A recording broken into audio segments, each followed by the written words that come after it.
forget to put back our chairs. How do I solve it? I spent a few days thinking, coming up with a prototype. It didn't work. I was sad. But my teacher said failure is a success if I learn from it. So I tried again and again and again. Until one day, yes!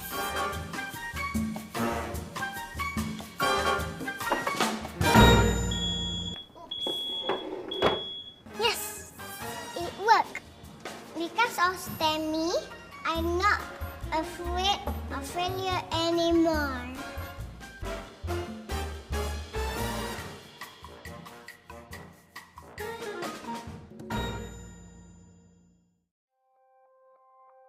Every child enjoys an adventure. At Sparkle Tots, we bring children on an adventure of learning. Our mission is to provide quality education, nurture a child's mind, stretch mental horizons, and explore the impossible while building character. At Sparkle Tots, well-trained teachers provide love, care, and direction, so you don't have to worry as your child begins his journey with us. With the Sparkle Tots curriculum, your child will learn to speak confidently, demonstrate responsibility, be always thinking and pursuing solutions to problems with curiosity, and most importantly, stay healthy and wholesome by eating right, staying fit, and conscious of safety. At Sparkle Tots, we believe in graciousness, respect, integrity, and teamwork. Our key priorities and guiding principles are your child's safety, security, and well-being. In fact, children come first in everything we do. We'd like to invite you to join your child on his journey to becoming a confident and creative learner with a caring heart. Visit our open house today.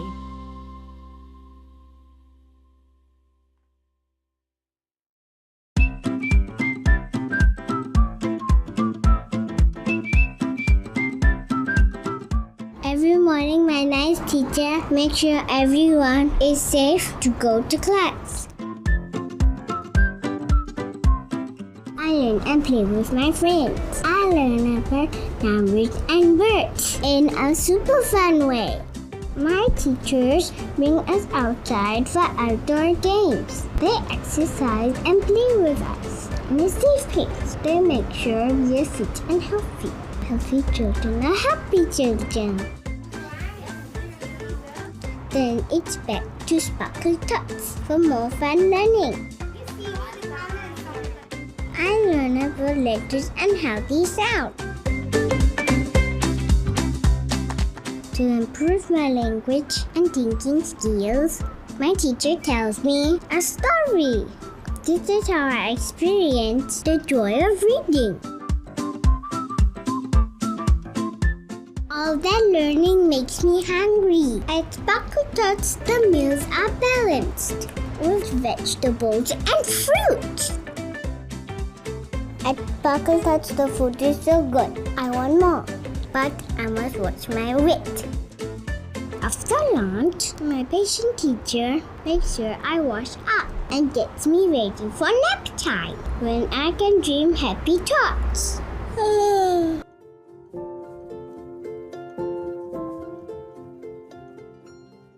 After nap time, I'm ready for tea break. Teacher prepares snacks to give me energy. 走走走走走走走走走。现在我们要准备过马路了，请小朋友们把你的手举起来。My teachers always look out for us and keep us safe. I trust my teachers.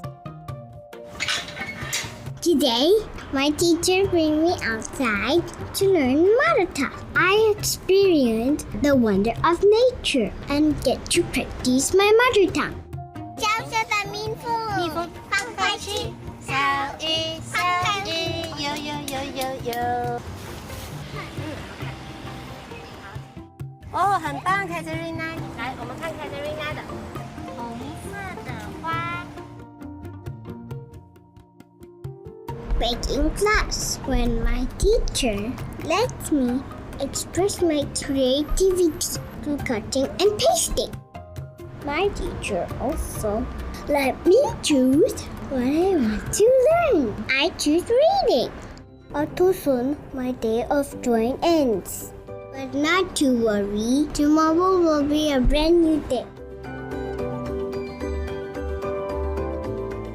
If you want to know about my next day of joy in Sparkle Thoughts, come join us now.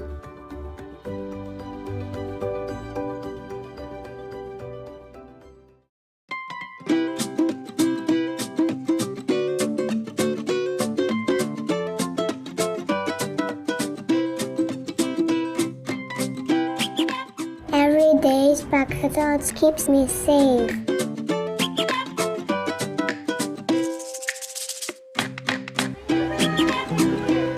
I learn by touch, I learn by feel. This is how my learning begins. My teacher helped me to walk. My teacher helped me to explore and experience the wonder of nature. Sweet potato. Yes. I learn to squeeze. I learn to mash. I learn to use my finger. I learn about words. And I learn about culture. My teacher is very patient when she helps me change my diaper. This is how I bond with my teacher.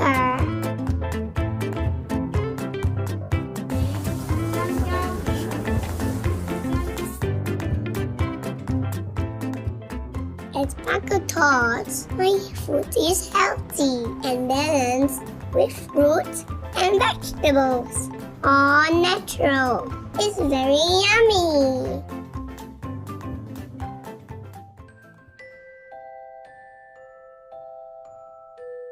After lunch, I am sleepy. My teacher helps me to rest.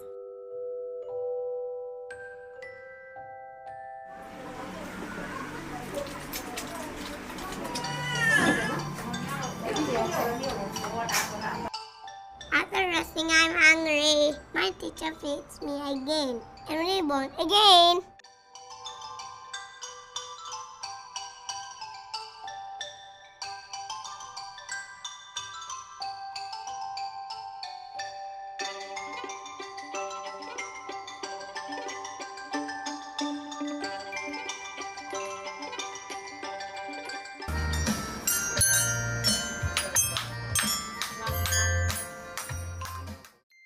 I also learn about sound and rhythm.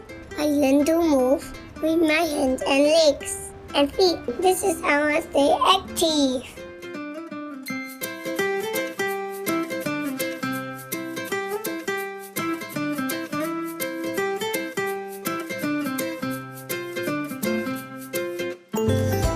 And then I learn what's big and small. I learn about shapes. And my eyes and hands work together. At Sparkle Thoughts, I can choose what I want to play with my teachers and friends. Every day at Sparkle Thoughts is a happy day. And every day, I look forward to the next day at Sparkle Thoughts. If you want to know about my next day of joy at Sparkle Thoughts, come join us now.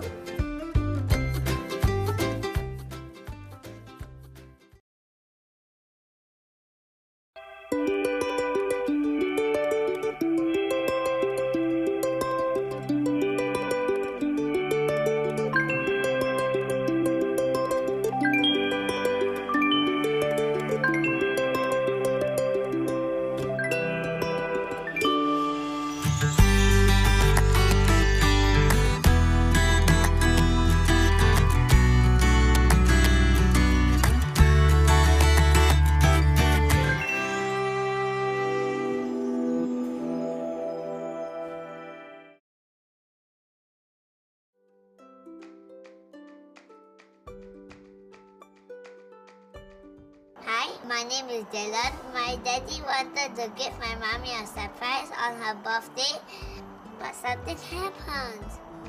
No! I ordered flowers for your mommy, but the delivery van broke down. And all the shops are closed. And your mommy is coming home in half an hour. Aha! We can still get her flower. How? My teacher wanted to teach us about 3D visualization, so she showed us a hologram. Hello, what? Hologram! Where to order hologram? We don't order, we make.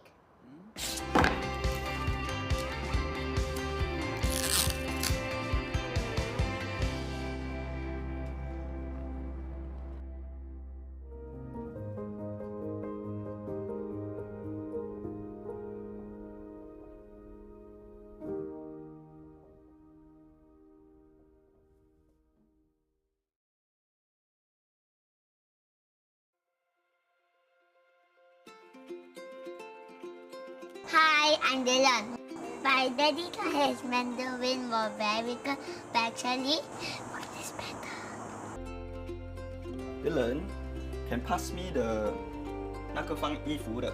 晒衣杆 Oh, later can help me throw the rubbish into the 那个放垃圾的。 is 垃圾桶. I knew exactly what my daddy was thinking. How does Mandarin get so good?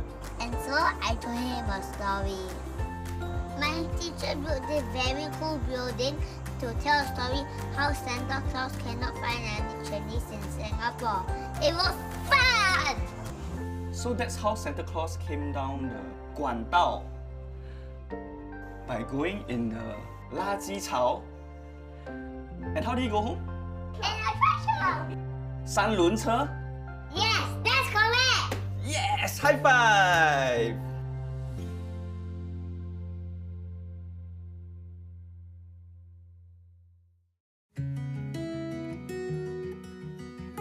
Hi, I'm Farah. I used to be very shy. Cucu saya ni seperti seekor tupai. Bila dia melihat saya, dia lari. Sehingga dia ke sekolah Sparkle Thoughts. My teacher want me and my friend to meet new friend at Sparkle Care. I met many people like my nenek. Bila dia pulang dari sekolah, dia menceritakan bagaimana dia bermain dengan kawan-kawan barunya. Itu pasal dia dah tak malu lagi dengan saya.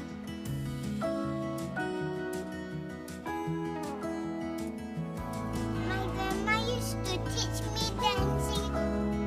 She told me that asli is a Malay dance.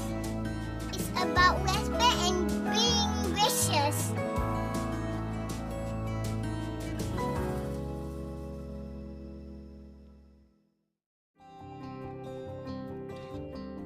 Reading is very important, but your child can find it hard. So, at Sparkle Thoughts, we teachers make reading fun and stories come alive, so your child can find joy in reading, joy in learning, and joy with Sparkle Thoughts.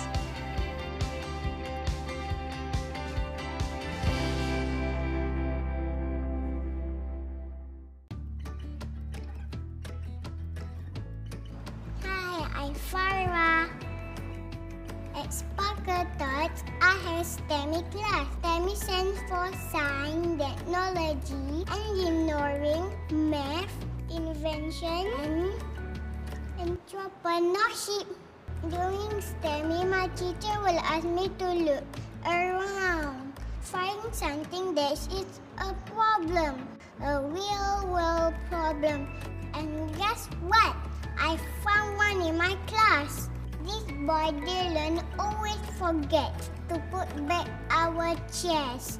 How do I solve it? I spent a few days thinking, coming up with a prototype. It didn't work. I was sad. But my teacher said failure is a success if I learn from it. So I tried again and again and again until one day Yes.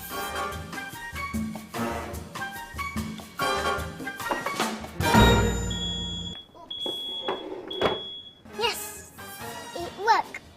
Because of STEMI, I'm not afraid of failure anymore.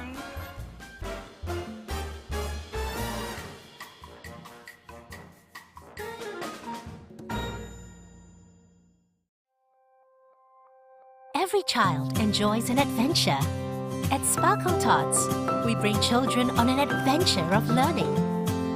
Our mission is to provide quality education, nurture a child's mind, stretch mental horizons, and explore the impossible while building character.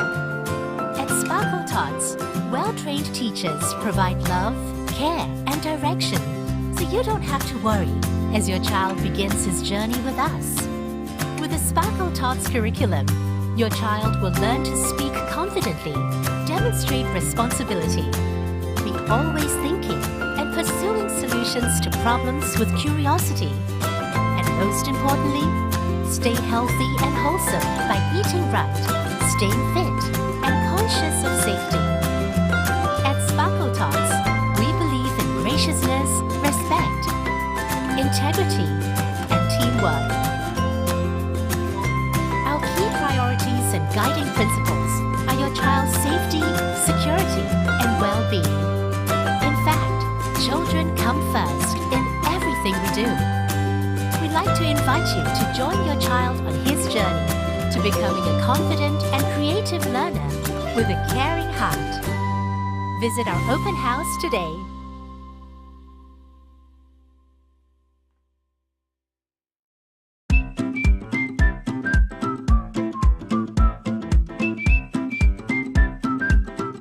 Every morning, my nice teacher makes sure everyone is safe to go to class.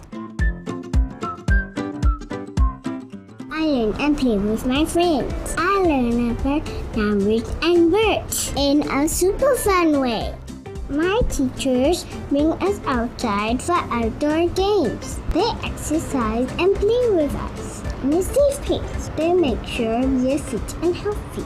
Healthy children are happy children. Then it's back to Sparkle Tots for more fun learning. I learn about letters and how they sound. To improve my language and thinking skills, my teacher tells me a story. This is how I experience the joy of reading. All that learning makes me hungry. At Sparkle Tots, the meals are balanced with vegetables and fruit. At Sparkle Tots, the food is so good. I want more, but I must watch my weight. After lunch, my patient teacher makes sure I wash up and gets me ready for nap time when I can dream happy thoughts.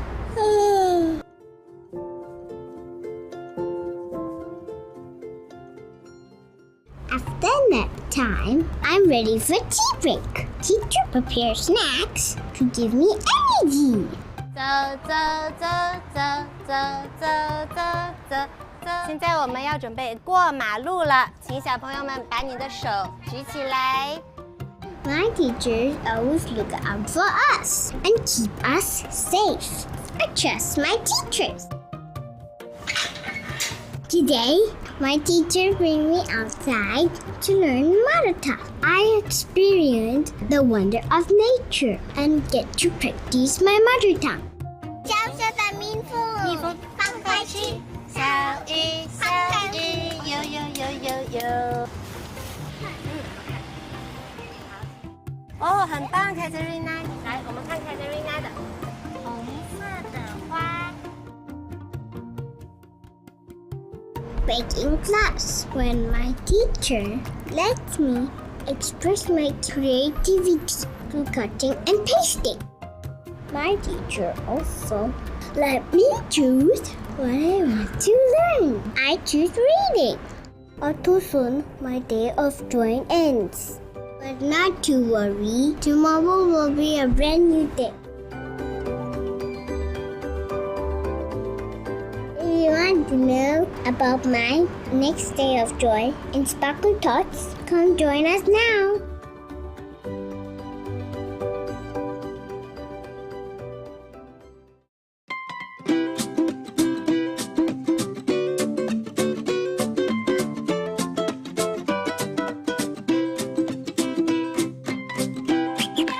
Every day, Sparkle Thoughts keeps me safe.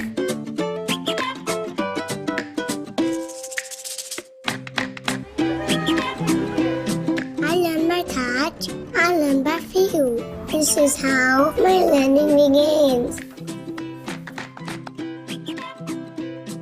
My teacher helped me to walk. My teacher helped me to explore and experience the wonder of nature. Sweet potato. Yes. I learned to squeeze. I learned to mash. I learned to use my finger. I learned about words. And I learned about culture. My teacher is very patient when she helps me change my diaper. This is how I bond with my teacher.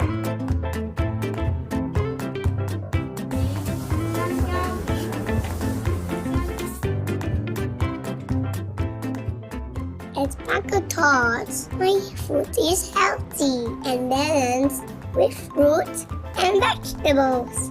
All natural. It's very yummy.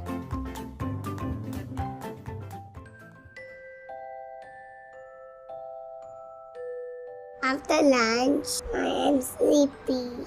My teacher helps me to rest.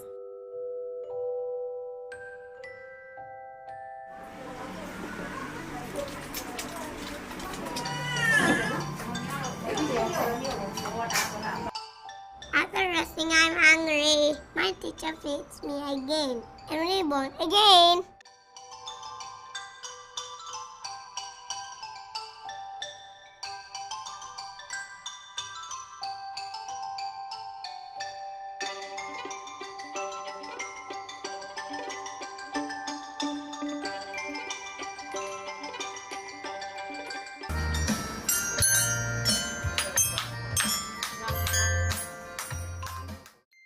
I also learn about sound and rhythm. I learn to move with my hands and legs and feet. This is how I stay active.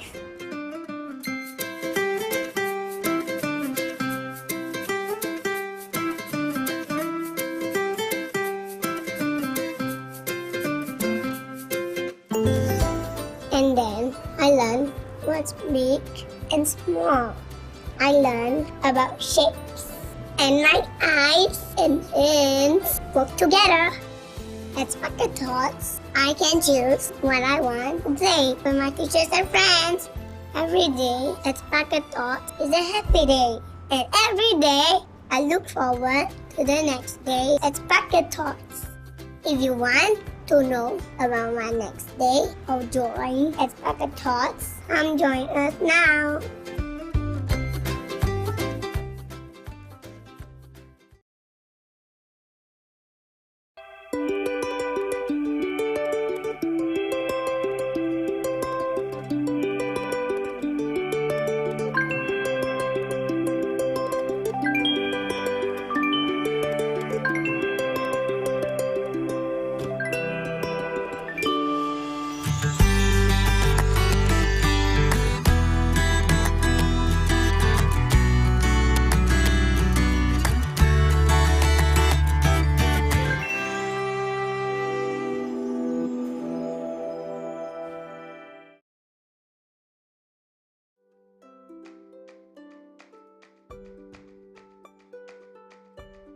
Hi, my name is Dylan. My daddy wanted to give my mommy a surprise on her birthday, but something happened.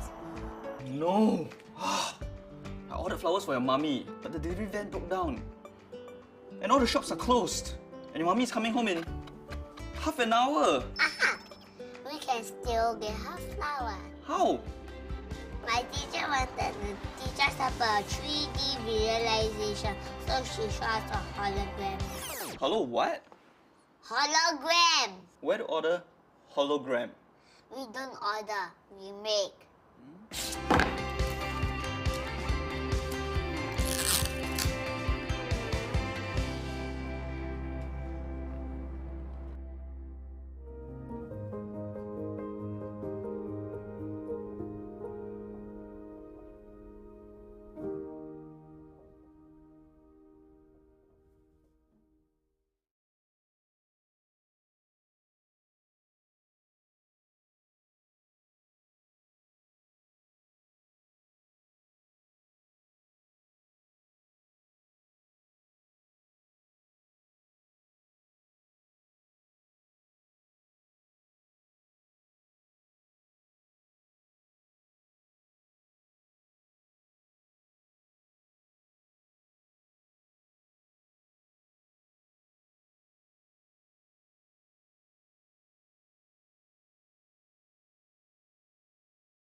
All right. Sorry for the technical error. Yes, once again, good morning to the parents and educators who have joined us here today. Thank you for spending a part of your Sunday with us. Welcome to day 2 of PCF Parental Conference 2022, Embracing Individuality, Empowering Parents, Celebrating Children. I am Diana Elizabeth, Senior Curriculum Specialist from PCF's Professional and Education Development Division. I will be your moderator for this morning's presentation. This morning, we are pleased to have 3 professional speakers to share tips and strategies on how we can strengthen our communication skills with children. Our first speaker for topic 1, let's talk about how you feel, the role of language and interaction in enhancing children's emotional development, is Associate Professor Ng Bee Chin from Nanyang Technological University. Associate Professor Ng Bee Chin works in bilingualism and multilingualism, focusing on the impact of language contact on individuals and their communities. She researches both cognitive and social aspects of language use, aiming to explore how our cognition and our worldview are shaped by society and culture. A common thread running through her research is the connection between the self and the social. She firmly believes that our social interactions impact our mind. Ms. Bee Chin will present information about the role of language and interaction and how these can shape, augment, and enrich a child's emotional world. She'll discuss how different ways of talking concretely about emotions and feelings to young children can proactively lead to enhanced emotional understanding. Our second speaker for topic 2, positive communication when managing challenging behaviors, is Professor Kenneth Poon, Associate Dean, Education Research and Center Co-Director, Center for Research in Child Development, Nanyang Technological University. Professor Kenneth is trained as a clinical psychologist and in early intervention. His research focuses on the development pathways of children, how they can be assessed, and how their development can be optimized. Professor Kenneth serves as President of Rainbow Centre, Singapore, board member of the National Council of Social Service, and treasurer on the board of the International Association for the Scientific Study of Intellectual and Developmental Disabilities. He also represents Singapore at the ASEAN Commission on the Promotion and Protection of the Rights of Women and Children, ACWC. Professor Kenneth will discuss ideas for positive guidance of behaviors and suggestions for managing challenging behaviors. Our third speaker for topic 3, what can we do when our child does not speak, is PCF's very own senior speech and language therapies from the Inclusive Education team, Ms. Alison Chu. Ms. Alison has worked with adults and children with diverse needs and profiles. She has a special interest in partnering with educators and partners. Alison hopes to give every child a voice and listen to them as much as they're willing to communicate. Alison will share what it means to have total communication with our children and how we can use multiple modes of communications with them. Before I hand the stage over to our first speaker, parents and educators, may I invite you to leave your questions in the comment box. We will answer them later during the Q&A segment. We are now moving to our first speaker, Associate Professor Ng Bee Chin. Over to you. Okay, thank you very much.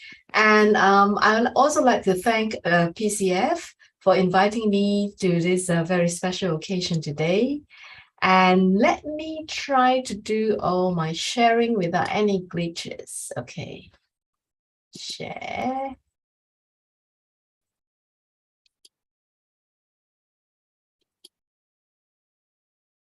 Okay, all right. Now, I will get straight. Can everyone hear me? Is everything okay? Good? Okay. Now, I'll just get straight into the talk. All right. As you can see from the introduction, I'm a linguist, and today I'm going to talk about language and the role of language and interaction in enhancing children's emotional development. Okay.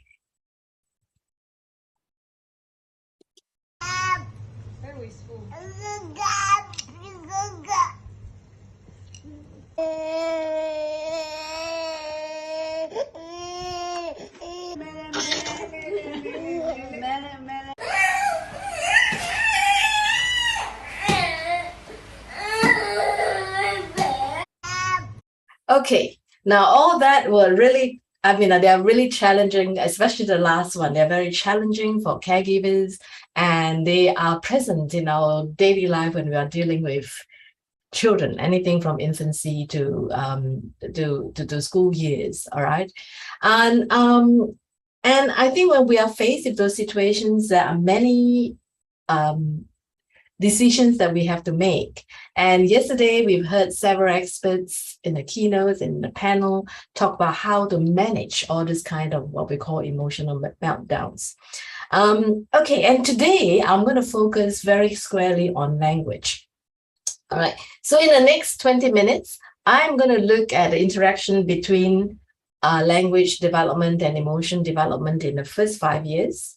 And I'm going to look at very, very quickly emotion regulation. But the main thing I want to talk about is the importance of emotion differentiation in the early years. Okay. Now, as we all know, emotion is multimodal. All right. When we are thinking about, when we talk about emotion, it's not just language. All right. Even though I'm going to talk about language today, but as you heard from yesterday, there is sight. All right. For example, your facial expression, and there's touch. We know how comforting a touch can be for little ones. But today I'm going to focus on sounds. All right. And sounds basically what children hear especially in terms of language, and how that actually shape their perception of the emotional world around them. All right. As you know, from most of you have read, perhaps in the course of your parenting or caregiving journey from experts, and as you know, experts often disagree. But when it comes to language development, there are golden rules or there's certain things that all linguists or all everyone who works on a developmental aspect agree on. So, for example, 0 to 5 are the golden years of language development. We all know that, right? And by the time a child is 5 years of age, they kind of roughly have acquired most of the basic rules of the languages that is spoken around them. Now, and when it comes to language, exposure is very important. When we talk about exposure, we talk about quantity and quality. Quantity is, even though it's controversial, we can measure that. There's several instruments that are around that we can use to measure quantity. But in terms of quality, what do we mean? I want to emphasize that by quality, we do not really mean whether you speak perfect English or whether it's grammatically correct, or that is part of it, but it's a very, very small part.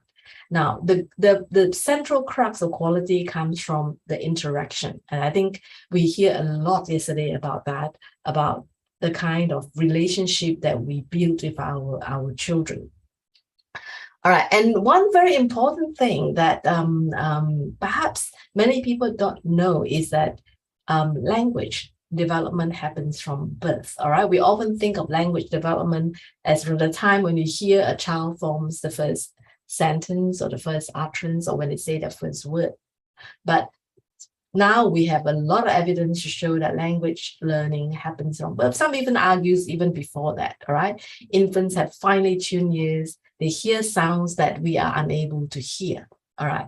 So if I say something like bindi and bindi, all right, I think perhaps the Tamil speakers in the audience will be able to hear the difference. But most of us who do not speak Tamil don't hear the difference. But children at birth, all children in the world, in the first 8 months of their life, they can hear all kinds of fine sound distinctions. All right. And part of language learning means losing this ability to hear this distinction.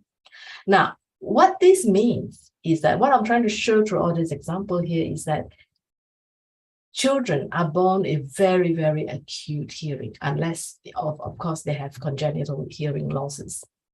All right. And the fourth thing is that most all linguists agree on is that emotion is conveyed most clearly through language. All right. Now I want to show why language is important and in the early years, and how children as young as 5 or 6 days in the first week of their life hears emotion, all right, through 3 sets of evidence. Evidence from low-pass filter studies, I will explain that, and evidence from annoyed stranger studies. This is very small snippets to show the caregivers out there that from the time we are born, our ears are finally attuned to the kind of emotion that we have in language. All right, I want you to listen to these 2 clips I'm going to show you, and I want you to tell me which one will infants prefer to hear. All right.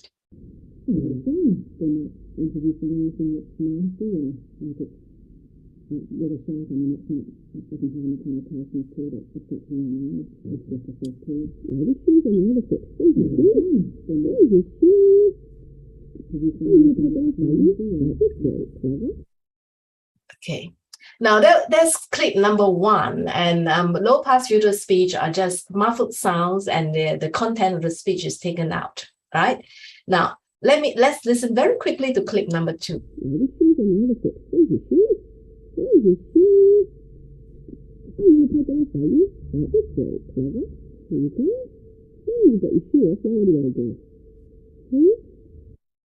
Okay, now clip number 2, as you can see, has more prosodic contours, as we call it, and it's more dynamic.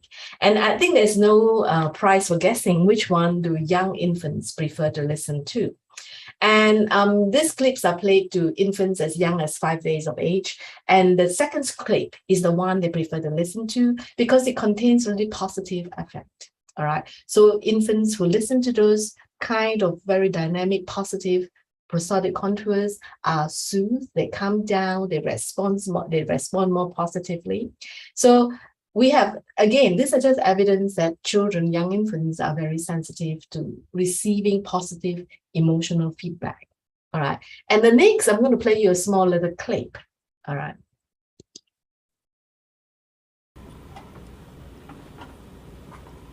There's something inside. Can you see what's inside the box? You can take the lid off. Is there something in there? There's a green cone. You want to put it back inside of the box and put the lid back on the box and close it up. Can I see that? Thank you. Let's see what else we have.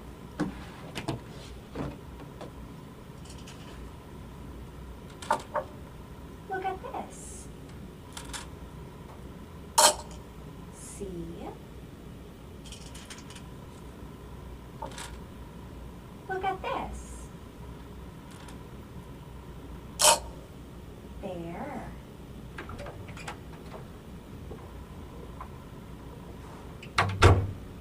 Hi, Teresa. I'm going to sit here and read a magazine. Okay. That's Kelly.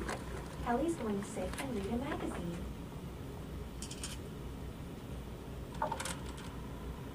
Kelly, look at this. That's aggravating. That's so annoying. Oh, I thought it was really interesting. Well, that's just your opinion. It's aggravating.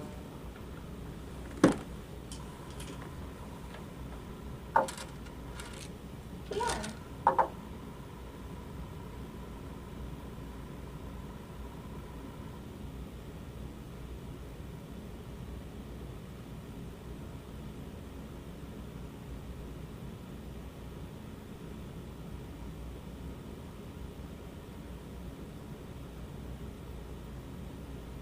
Can I see that? Thank you. I'm going to go now, Teresa. Kelly's going bye-bye. Okay, I think that very short example shows you that that child in the video is 14 months old, all right? And it's unlikely to understand words like aggravating, but what a child is responding to is the emotional tone of that whole incident. And I won't spend any time talking about emotion regulation because you've heard so much about it yesterday, but we know that it is important, all right? And we know that emotion regulation, as you heard yesterday, which is related to executive function, is a very, very important part of how we want to raise our children to be successful. And when we think about success, we often think about academic achievement, but we know that success interpreted more broadly means more than that. It means raising children who are emotionally well adjusted to manage all the stresses that they're going to get in life, right? And while we cannot protect our children from negative emotional experience, what we can do is to equip them with the skills to actually manage that, which we know is far more important. Emotion regulation, as we know, is central for a general sense of well-being, and is not only ultimately important for mental health, it is crucial for building positive social relationships. And we all know that this is a very important part of a very important skill for children to function in a function or even thrive in a very complex world that we live in. And yesterday, if you've attended the sessions, you have heard a lot about emotion regulation and the caregiver's role and the child's, and also emotion regulation from the child's perspective. All right. And one of the things that you probably would have heard yesterday, I want to draw your attention to two things. All right. Labeling and expressing. All right. The importance of helping our children have emotional knowledge by providing them with labels of what they are experiencing. All right. And all of that actually happens through language. All right. By labeling, by co-expressing, co-building, we are giving children the language of thought. All right. And we're giving them the ability to build a word bank to actually later do internal reflection. And this is from a child's perspective, they have to do cognitive appraisal of the situations, of the emotion that they are feeling. All right. And parents or caregivers' discussion of all these emotional events actually provide the child the language and the tools to actually appraise the situation as they grow. Okay. When we look at emotion differentiation, this is the key issue that I want to talk about today. We are talking about the different emotions that we actually experience around our, in the research up to now, psychologists talk about 7 basic emotions, but but we know that these 7 basic emotions are subcategorized into many, many different emotions. All right, but I think the 4 main emotions that we talk about when with children, mainly the main 4, the big 4, and here I've just sort of briefly call it glad, sad, scared, and mad. All right, so happiness, sadness, fear, and anger. All right, and I think most research shows that children start from knowing what are good emotions and bad emotions. As you can see from here, we have 1 good emotion, that is happiness, and the rest are negative emotions. And that's fairly typically across the world, across all languages, we tend to have more words to talk about negative emotions than words to talk about happy emotions. But despite that, the one that appears first in most children's repertoire is the happy emotion. All right. So children generally know what are good emotions and what are bad emotions. What they're not so good at is learning about the different intensities in emotions. And this is when the labeling helps. And as the famous adage goes, if you can name it, you can tame it. All right. So parents or caregivers, by providing children with these labels, they are actually helping them to learn the different shades of many emotions. So emotions are just not good and bad. All right. So affect labeling, putting our feelings into words, help children learn or acquire emotion knowledge. So emotion differentiation is a term used by people who work on emotion, or researchers who work on emotions, to describe our ability to make fine-grained distinction between different emotions, and also, more importantly, the different intensity that you feel within each emotion. And this ED, or emotion differentiation, is highly correlated with emotion knowledge, which is required for emotion regulation. There are two types of emotion differentiation: positive emotion differentiation and negative emotion differentiation. All right, positive ED is the ability to distinguish and identify positive emotions, for example, joy and excitement. And the converse, negative ED, is the ability to distinguish and identify negative emotions. And very interestingly, it is negative ED that most researchers have found that that is more important. All right, and maybe it's possibly because there are so many of them, but interestingly, in different areas of research, what they found was that negative ED is the one that is correlated with higher emotion regulation. Now, this doesn't mean that we should just ignore talking to children about positive emotion, but what it means is that obviously is a negative emotion differentiation that is critical for emotion knowledge that leads to better emotion regulation or control. Okay, now how can parents do that? How can caregivers do that? What we need to do is to think about the different shades of bad. So when you're feeling angry, there are, I mean, yesterday you heard the different speakers talk about different tools, like, using a thermometer, using a scale, is this something really, really important? But another way is to do it through language. Are you just annoyed, or are you upset? Are you angry, or are you furious? And when you're feeling fear, are you just afraid, a little bit frightened, or are you fearful, or are you terrified? All right, when you're feeling sad, are you unhappy? Are you sad? Are you very sad? Or are you just shattered? All right. So these are the kind of, we have words to describe this emotion in all the different languages.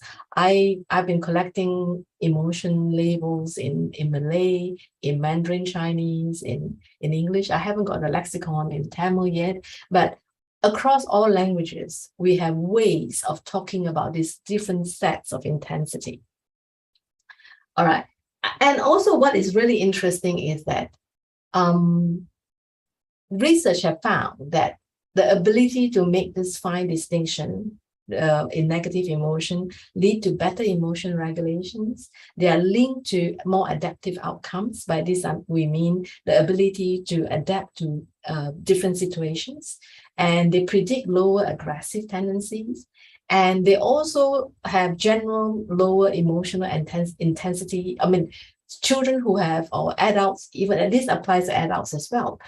Individuals who have higher negative ED also experience lower emotional intensity of negative emotion. All right. And then in all the studies, they also have higher levels of pleasant mood and daily life satisfaction. All right. Now, what I've shown up to now is that, as you can see, language is a key role, right? I haven't really spent a lot of time talking about the interaction role. So when caregivers ask open-ended questions, all right, when they are involved in interaction with children about what they're feeling, how they're feeling, and they supply them with labels, they are using language really for a lot of this transaction. And this transaction, all right, or this interaction gives rise to emotion differentiation. Again, through the labeling, through the talking, and this emotion differentiation in turn is also related to emotion regulation. Can you see that it's all kind of an interlocking cycle, all right, leading to better emotion knowledge. So coming back to our earlier clips on all these different phases of use, incidentally, I want to thank parents of these children for allowing me to use their clips. So when we see these clips, we should see them as an opportunity for us to actually discuss with the child experiencing this emotion, and also getting them to learn or to build their emotional knowledge. I'm running out of time, so I'm just going to conclude that children need to be partnered in their emotional development, and the emotions are not just emotions are not tangible, but the consequences of not tending to them are palpable. All right. We see all those damaged cases around us. And I think in the very, very early years, we know how critical they are. And we've heard so much yesterday about developmentally how important it is to tend to these communication issues at a very young age. And language is a great tool to access this problem. And investing in nurturing children's emotional well-being is helpful and is investing in a brighter future. And my next two colleagues will talk to you more about communication. Okay, I will stop here.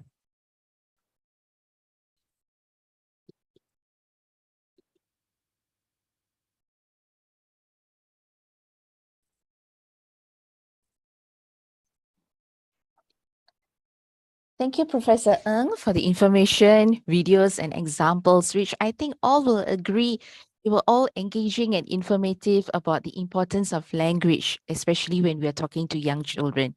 I can definitely relate to the points raised because as adults, I think, and as an educator, I feel that it's definitely essential for us to have a playful, calm, and soothing voice when we're talking to young children. I want to remind participants at this point to drop any questions that you may have for AP Bichin after hearing her into the comment box, and we will attempt to address them later in the Q&A segment. Next, I would love to invite Professor Kenneth to share more of his thoughts on positive guidance of behaviors. Professor Kenneth. Thanks so much, Diana, and a very good morning to all of you. I'm very, very happy to be here to talk about one topic that is actually very close to my heart, which is actually looking at challenging behaviors, particularly of young children. That was an area of research that I undertook for my master's research some years ago. So I think that it is fantastic that Bichin talked about the importance of communication, because I think when we look at challenging behaviors, I think it's very dangerous just to approach challenging behaviors as a problem by itself.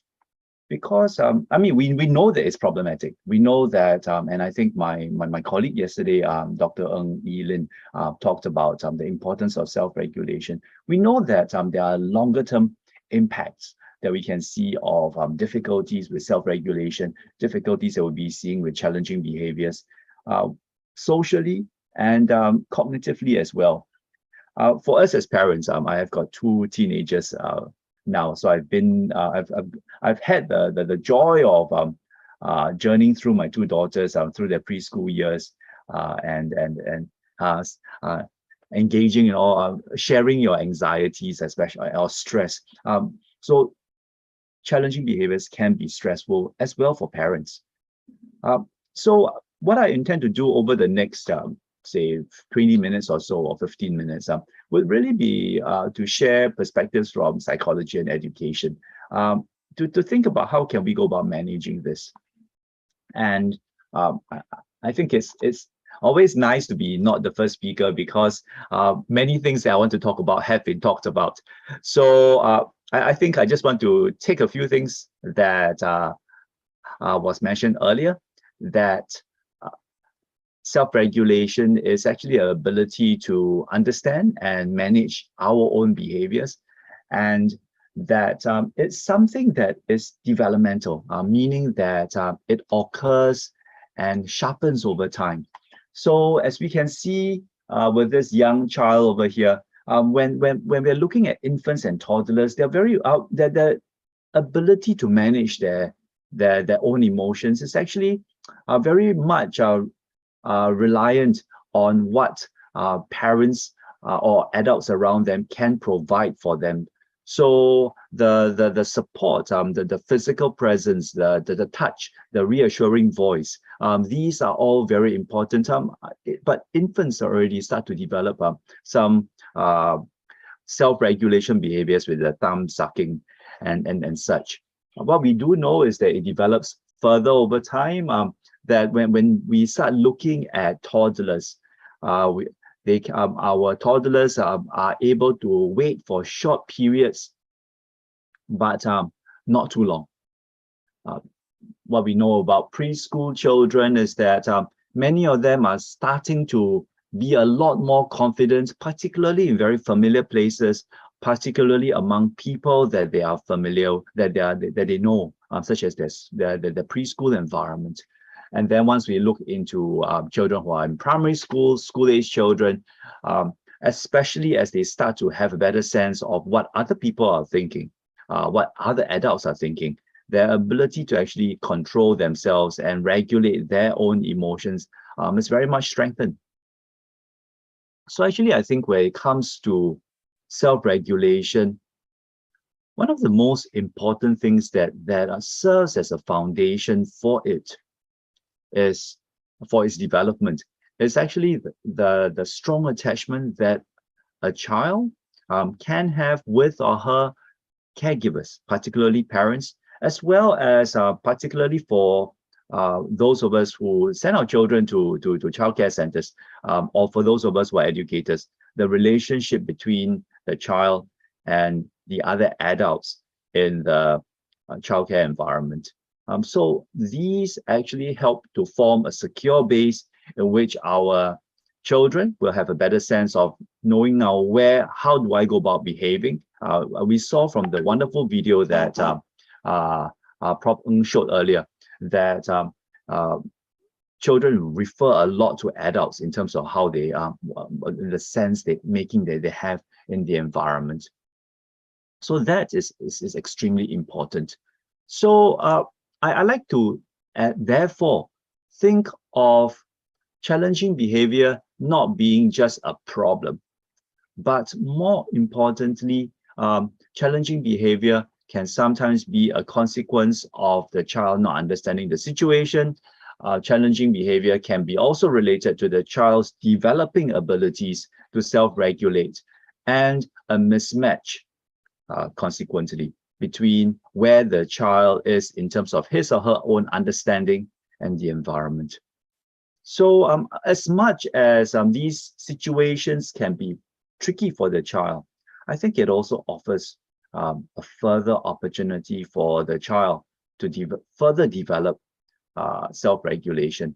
So what I want to do today is actually to talk about 3 reflections or 3 roles that a key adult, particularly parent or teacher, can adopt to help our child, the children that we have under our charge, develop the skills of self-regulation of behavior emotions. So you will find that as I'm talking, I try to take, and this is my teacher hat, I try to put on a fairly proactive role. You'll hear what is said about how prevention is better than cure. I think that works very much so as well for children. So I think I would like to look at what can we do as adults. 3 roles. The first role is coach. So like I said, my 2 girls are now in their teenage years. But one of the things that I did when they were young was that I brought them swimming. And before I brought them swimming by myself, I was feeling, my wife and I feel that we really want our children, our 2 girls, to be water confident. So we had a coach to help them. And being a good psychologist, I always try to learn from others. And these are a few things that I thought that the coach did exceptionally right, especially that when he was trying to teach my 2 girls swimming. I think one of the things that he did very, very importantly was to show what was the right way to do things. And I noticed, because my girls were in swimming for a couple of years, that the coaches that were teaching the babies or the young children were always in the water. Apart from safety, that was also because they were trying. There was a lot of like this hands-on showing of how do you go about doing things, how do you go about kicking, how do you go about doing the strokes. This entire aspect of showing is essential. We watch and learn. I think Prof. Ng's video earlier showed that, well, even very, very young children will watch and take reference from adults.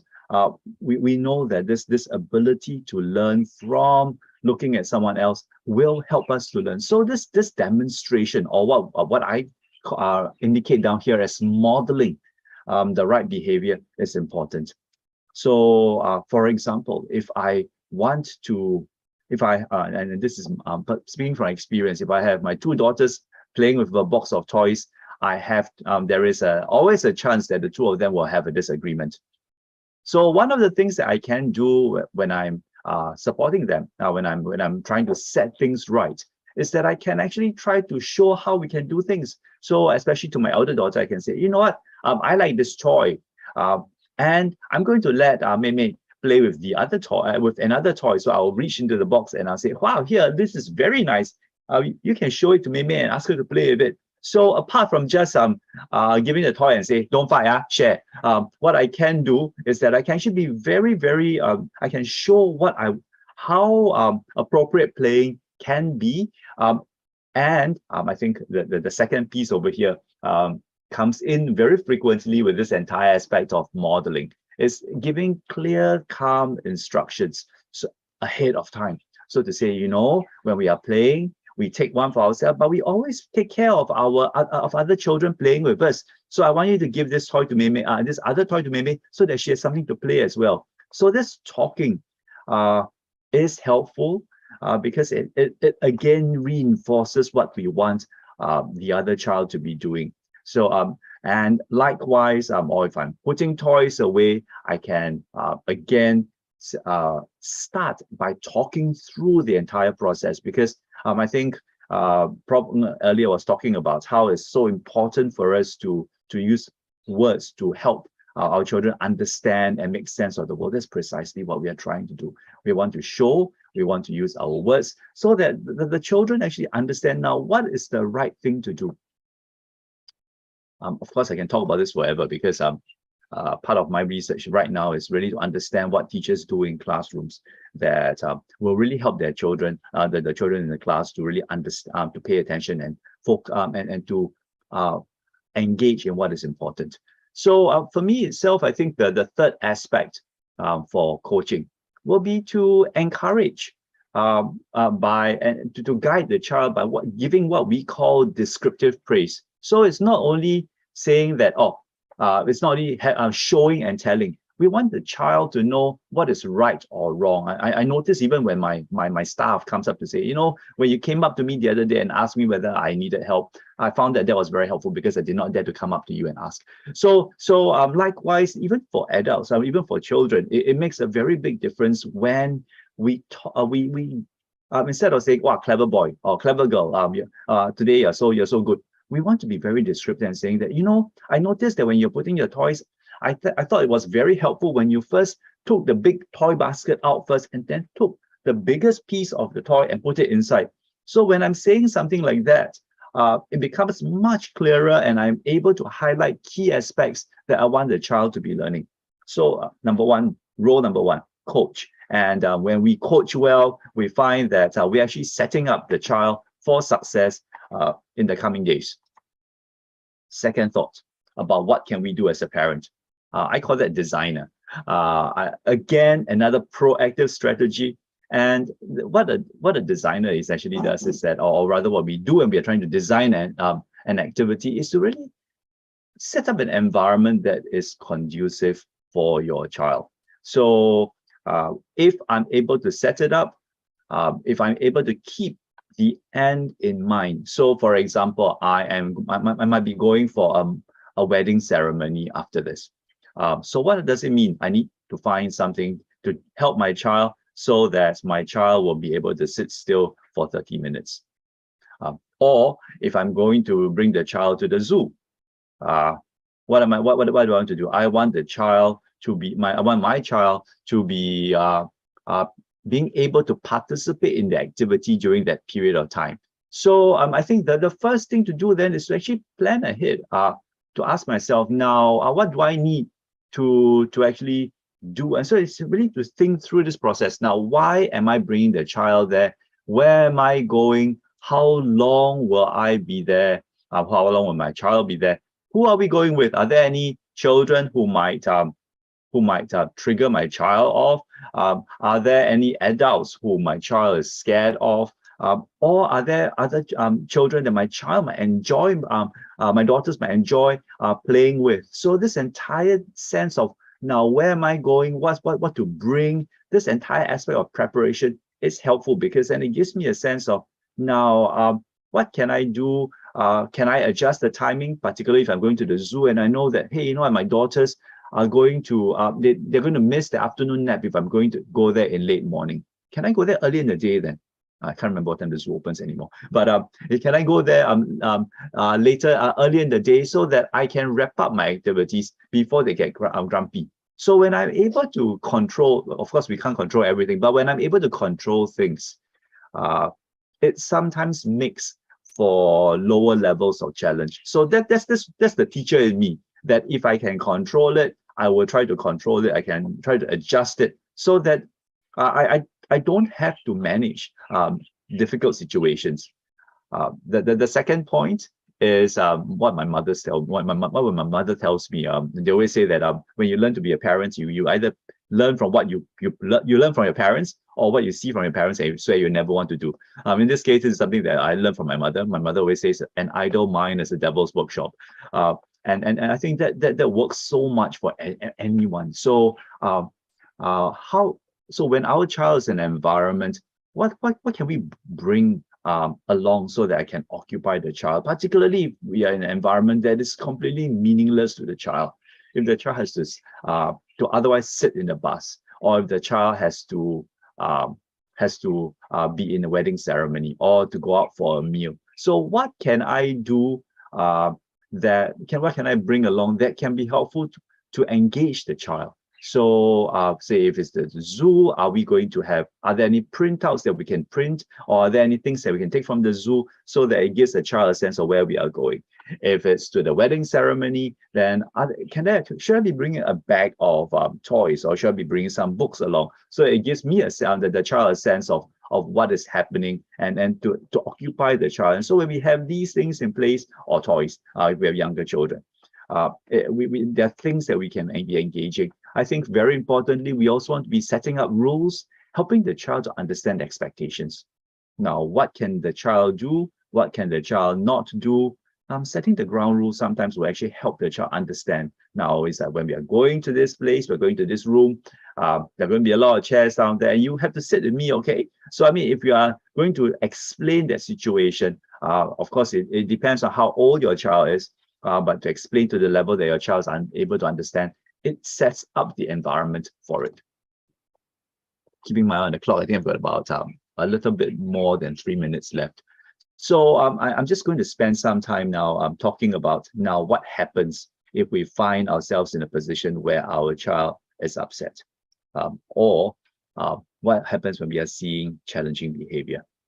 I think the picture I want to put in your head, so I've put in two pictures, right? The first picture is that of a coach. The second is that of a designer, because you want to design. The third is to think of yourself as a firefighter. And one of the things about a firefighter is that, or rather, let me reverse the whole thing and say that when my child gets upset, it is natural for me to get upset as well. And sometimes, but what we know is that fighting fire with fire is never the way to go. What does a firefighter do? A firefighter actually douses it. Rather than to allow that natural escalation that might occur where we have a grumpy child and a grumpy parent, and then that really picking up. One of the things that we need to be doing is to take a step back and ask ourselves, now what's happening down here? And from a teacher's standpoint, this becomes a teachable moment. It becomes something that we can actually, if we manage it right, we can help the child to understand how to manage his or her own emotions in situations like this in future. So what can we do? I think first is to empathize. And I think it's fantastic that Prof. had talked about that. Use this as a chance to teach, label the emotion, help the child to understand, oh, I can see that you are very upset. I can see that you really want this toy when you cannot get it, and so you are very, very angry. So if you are able to name it, what I learned today is Prof. Ng's adage: if you can name it, you can tame it. So I'm learning something new every day. What we do know from And so when we are able to identify that, it helps to name the emotions. I would also layer on a second part of it to say that, well, I can tell that my child, what he or she can do differently is that, like for example, if I go shopping and to NTUC, and I might say that, well, every time you go to NTUC, you're able to choose up to $2 worth of something that you want to buy. And then if the child cannot get it, and say, maybe next time round you can try to choose that. So in that case, I'm offering an alternative, or saying that, well, I can see you're very upset. Shall we go look for something else instead, or some? And so I think from that perspective, thinking about what other alternatives there are, I'm going to talk about two other strategies in mind for managing difficult situations like this. One is called plan ignoring. One thing that we know about from psychology is that when a child receives a positive response for an inappropriate behavior, or an appropriate or inappropriate behavior, there is a much higher chance that we're going to show that behavior again. So what it means is that if my child is crying at the supermarket because I didn't buy her the sweet, and if I were to say, okay, I buy you this time around, last time I will not buy you anymore. But what's going to happen is that the child is going to learn, and the technical term is that the child is going to be reinforced by that action. So one of the things that we want to be doing is that when a child shows an inappropriate behavior, there are times in which we are able to, we do not want to reinforce that. So I will recommend this strategy as something that you can apply for mild behaviors. Why I'm saying mild behaviors is because one of the things that happens when you say no to a child who's already upset is that there can be an intensification of whatever is going on. We call that the escalation. So what you know about plan ignoring is that if you want to engage in this strategy, be prepared that there can be more tantrums, for example, or there can be more whining. And if you give into the child at that point in time, you are really building up and encouraging the behavior in future. So if you want to employ plan ignoring, you must take it to the end. Or we might see ourselves in a position that there'll be the child might learn. There is a link over here where you can be getting a little bit more tips on how to engage in plan ignoring. Another rule is, another strategy is logical consequences, which is actually receiving a natural consequence when a rule is broken. Again, rather than to talk you through the process, because time is really running low, what I want to do is actually to just end off by really saying that the wonderful thing is that these days and age, there are so many resources out there. So the Ministry of Social and Family Development actually have developed this wonderful website. It's called Families for Life. You go do a search for Families for Life SG. And what MSF has done is that they've put together experts from all over Singapore to pull together resources for parents, for children from birth to school age that you can be tapping on. And some of the links that I have today shared with you, that I'm sharing with you, is actually drawn from their site. So go take a look at that. There are also fantastic courses that you can be looking at. And I think that's all the time I have for today. Wonderful talking to you.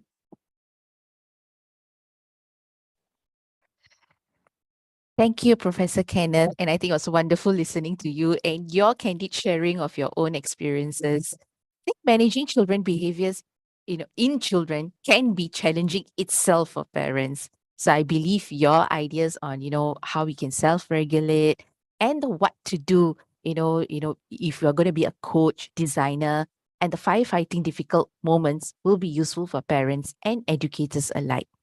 So dear participants, parents, educators, please keep your questions coming in for the speakers. Last but not least, I would like to invite Miss Ellison, who will share what it means to have total communication with your children. Miss Ellison, please. Thank you so much, Dinah. Hi, everyone. I'm Ellison, the Senior Speech and Language Therapist from PCF Inclusion Education Team. My topic today is on what can we do when our child does not speak. And sometimes that can be really frustrating for us when our child is unable to communicate with us, but perhaps we can offer them other ways to communicate with us too.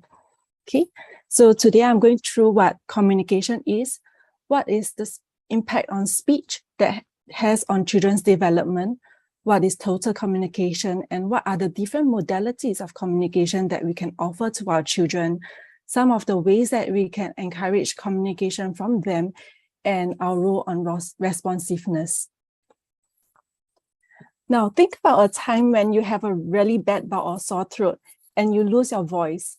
How do you communicate with others? And how do you feel? Were you nonchalant, glad that you can't speak to anyone so you have more time on your own, don't have to interact much with others? Were you frustrated that there's something that you want to convey but you are unable to? Or were you really resourceful that day, grabbing your phone to type and showing to someone, drawing pictures on notepads, trying to sign and gestures more often that day? So what can it feel like with our children who have yet to develop speech? Okay, and before they develop speech, actually, they are communicating with us through many different ways. And we know that communication develops way before spoken words when we look at examples of our babies. You know, when babies, they cry, they are telling us that they are feeling discomfort, they are unhappy, or they are hungry. When they are smiling, they are telling us that, hey, I'm satisfied, I'm well fed, I'm happy, you are playing with me and I enjoy that. So before speech actually develops at about 10 to 12 months, there's a lot of other ways that our children already communicate with us. And communication has to take place between two people, but we also do know that not all behaviors are communicative. Let's say a child goes up to the fridge and says, I want an apple, as compared to the child going up to the mom and say, I want an apple. So the person that reciprocates, or the thing that reciprocates, there's communication that happenings, and that in this case is with the child and the mom, as compared to, yes, the child is still speaking using the right tone and pragmatics, but the fridge is not going to reciprocate and give the child an apple instead. So communication doesn't happen there. So beyond just speech, there's also a lot of other factors that we have to consider: who, how, and our tone of voice as well, and the modalities. Okay, what are some of the reasons for delayed speech? It's multifactorial. Some can be part of family history, or some can be due to the environment. But we know that in the last 2 years, due to COVID, this has been widely discussed and researched among researchers or even in the media. Okay, in Straits Times, just last week, the article on the left, we have helping young children catch up with years lost to pandemic. So the UK Office for Standards in Education, Children and Services and Skills, they mentioned that because of the pandemic, many of the children had delays in speech and language. In that very same article, the NUH CDU has also reported that there's an increase in referral to speech and language therapies because many children have delayed speech and language milestones, especially in the last 2 years. Then we have Julia Swatch from Cambridge in the article on the right that pointed out that face mask does have an effect on children's ability to understand speech and acquire them as well.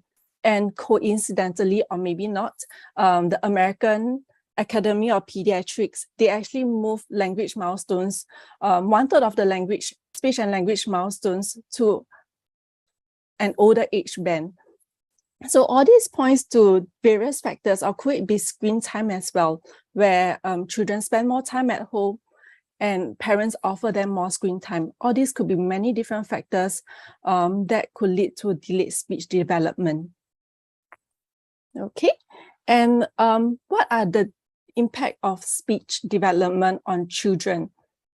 I think these two main points of theory of mind and emotional granularity has been well covered by Prof. Kenneth. He talks about how the child uses language to perceive the world, and when they are able to perceive, using language to perceive better, that leads to lesser challenging behaviors. And Prof. Chin Bin also mentioned that, emotional differentiation, when we are able to name it, we are able to tame it. So that's children putting emotions into words. Often we always hear from teachers, from parents who have children who are unable to say that, because a child can't speak, they always present with the most challenging behavior. But perhaps, may I seek to pause and ask you to consider, is it social needs, social emotional needs that are not met, or is it that regulation needs that are not met first, before we quickly jump into the conclusion that the child does not have language and does not have speech to communicate with us? Okay, now back to the thinking point about when you had your really bad day, when you do not have speech, okay, and how do you communicate with others? What are the different modes of communication that you have, that you are able to communicate with others? We as adults are a lot more resourceful. We can think about various ways that we can use. So when we use a variety of communication modalities, the more technical term, we call that alternative and augmentative communication, AAC, and that ranges to light tech and to high tech. Light tech meaning that it can be your pen and paper, it can be your fingers, your hands to sign. High tech, it could be talk buttons or even your phone, or there are special apps for text to speech apps or picture to speech apps that help children or individuals who have yet to acquire speech or who are unable to acquire speech to communicate with others. Okay, and through the use of all this AAC, our goal is really to teach them a way to communicate, even if they are unable to speak. Okay, so there are different modalities, and the one that we are most familiar with is speech, is because that's what we use day in, day out. That is also the most efficient way to get our messages across. But actually, when we think about it, we do writing to convey our messages pretty often, through letters, through handwritten notes, through emails, through WhatsApp messages, through text. We also convey certain expressions through body language. It can be through eye contact or the lack of. It could be through our facial expression, when we smile, when we frown, when we are upset and grunt, through our body position when we face someone, or do we turn away when we are slightly more uncomfortable. Okay. There are also gestures that we use. It can be informal one that we already use every day. Our hello, our bye-bye, our see you later, thank you. These are informal ones that we already use, or it can be more formal sign language system that the community of the deaf and hard of hearing use, or it can be keyword sign, just using certain signs as we speak. Okay. There's also communication apps or assistive devices such as eye gaze devices, or communication apps on your tablet or computer, Prologue to Go, Picture AAC, Verbally or Talk Tablet, just to name a few. Okay, lastly, I know it's quite popular among special education is the use of visuals of pictures, and through formal programs such as picture exchange communication, where we teach our children to communicate, which I will go through in detail in the next few slides. Okay, but what we really want the children to do is to make choices, because we know that when we give the children the power of making choices, it motivates them. They have a say in their lives, in their preferences. They become more independent because they take charge of their choices that they have already made. And of course, it promotes communication. So choices can be big or choices can be small. It can be big choices, even deciding on what activity they go about in their day. Where do they want to go over the weekend? Who do they want to visit? Or it can be small choices that we can offer them. So when they're in a coloring activity, even giving them, do you want red or yellow crayon? Do you like to use paint or color pencil? These are little choices that children, I have a choice also I can make. It's not always mommy telling me what to do, daddy always telling me you have to do this, just because I can't express myself. Even who goes first to the toilet? Is it Tete or is it me who gets to bathe first today? So children, they like little making that decision. I mean, even as us adults, when we get to make choices, we feel a lot more empowered as well. Okay, and what happens, you may ask, but this child can't speak. How can we give them choices? So it's easy. You can have your two hands. Do you want this or do you want that? Okay, do you want an apple for breakfast today or do you want a banana? If you have that object that they can actually take and choose, that's even better. But if you are in the shopping center, would you like to go to grandma's house or go to the park first? Okay, then the child can reach out to you and they touch, oh, I want to go to the park first, or no, let's go to grandma's house directly. Okay, they can point, they can touch your hands, and that's them indicating that, that's my choice, that's what I want.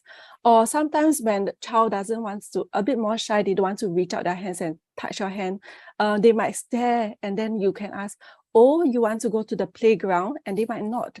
And that's okay too, because they are indicating that, yes, I want, that's their preference. Or if they are able to even approximate the word, so you have given them grandma or playground, they might say pa, pa, pa, but because you have modeled, the child has listened. Okay, and if they are able to speak or try and attempt to speak, they are able to, because you have modeled for them. So having choices, using your hands, and then giving them that words to say when they are able to, they will always try. We believe that children try their best, always try their best. It's not that they don't want, it's probably because they can't when they are unable to. Okay, so there's no preparation required. All you need is your hands, and give them choices. Okay, so what are the different ways that they can use to communicate when they do not have speech yet? Okay, there are talk buttons available. So it's available either as a single talk button where you can pre-record messages or words or phrases in it, or some of it comes in a series of different buttons. So on your right, it's a Big Mac. That one has a clap. So we can change different messages, or we can have the same message every day.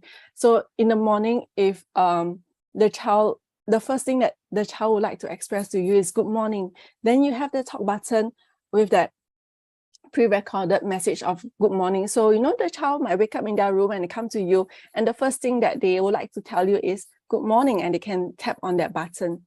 Okay, or if the child goes beyond just one button and would like to express how they feel, then you can pre-record different, I'm upset, I'm happy, I'm angry.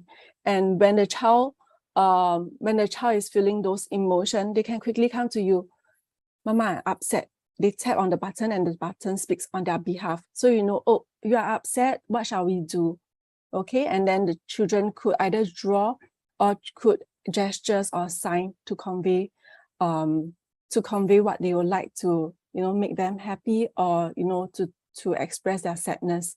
But at least emotional granularity, we give them the words or ways to communicate how they are feeling, and that prevents them from spiraling further. Okay, another way is to have a communication board, and it can be activity based, or it can be as simple as having just a yes and no. Okay, yes and no is very helpful at the start, once your child has learned the concept of yes and no, so that whenever you ask questions, it can be asked in a way that your child can answer yes or no, and they just tap on it and show you their preferences.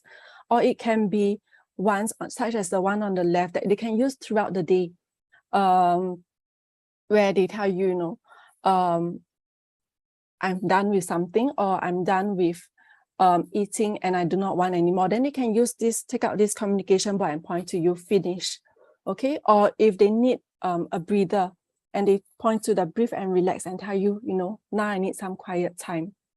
Okay, or it can be specific activity based, like the one on the right, and that's specific to a Play-Doh activity. So if they need different implements to Play-Doh, or they like to squish and would like you to do the same too, they can point, touch, you, squash, and then you can squash the Play-Doh together, and that's giving them words to describe what they want you or what they are doing. It can be also location based. So the one that is on the right, the one that's with the first picture as quiet. So you will see that, there are different visuals that you can compile, and this can be brought around when they go out of home, and they flip and they tell you, I need to go to the toilet. If they are unable to express some of it, some of the children, they will just pull your hand and then run towards the direction of the toilet. But perhaps if you have the option and then for them to let you know, no toilet, so you are not second guessing where they want. Or it can be them telling you, Mama, I'm thirsty, I want water, then they can flip to drink and they show it to you.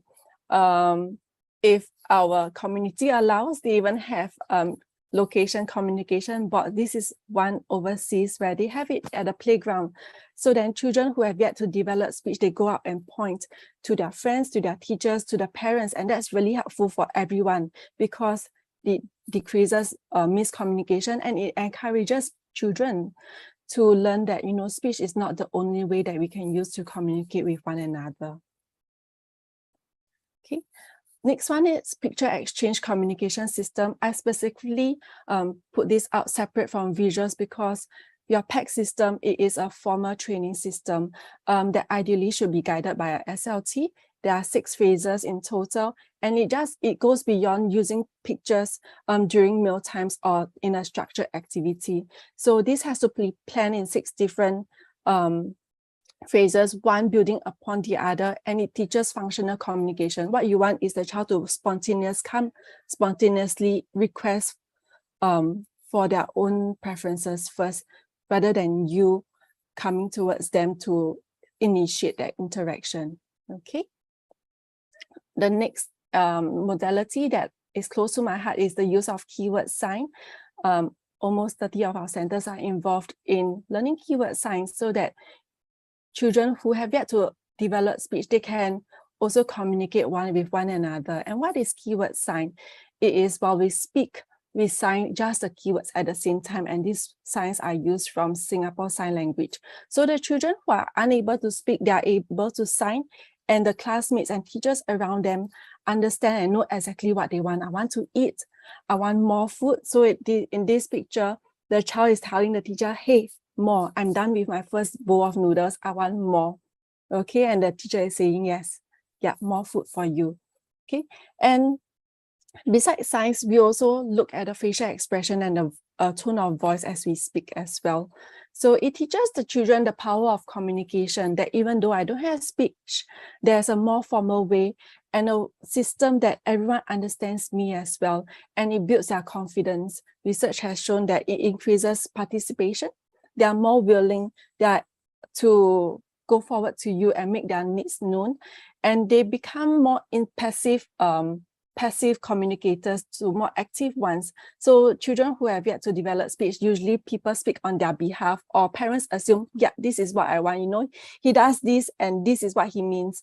I know exactly because the child does this every day. But maybe not. If we teach them more signs, if we give them more visuals for them to communicate through, they are able to tell you exactly, we have different preferences every day, and it changes. And this allows the child to have some variety from day to day as well. Okay, so that's done with the different modalities that we can use with our children.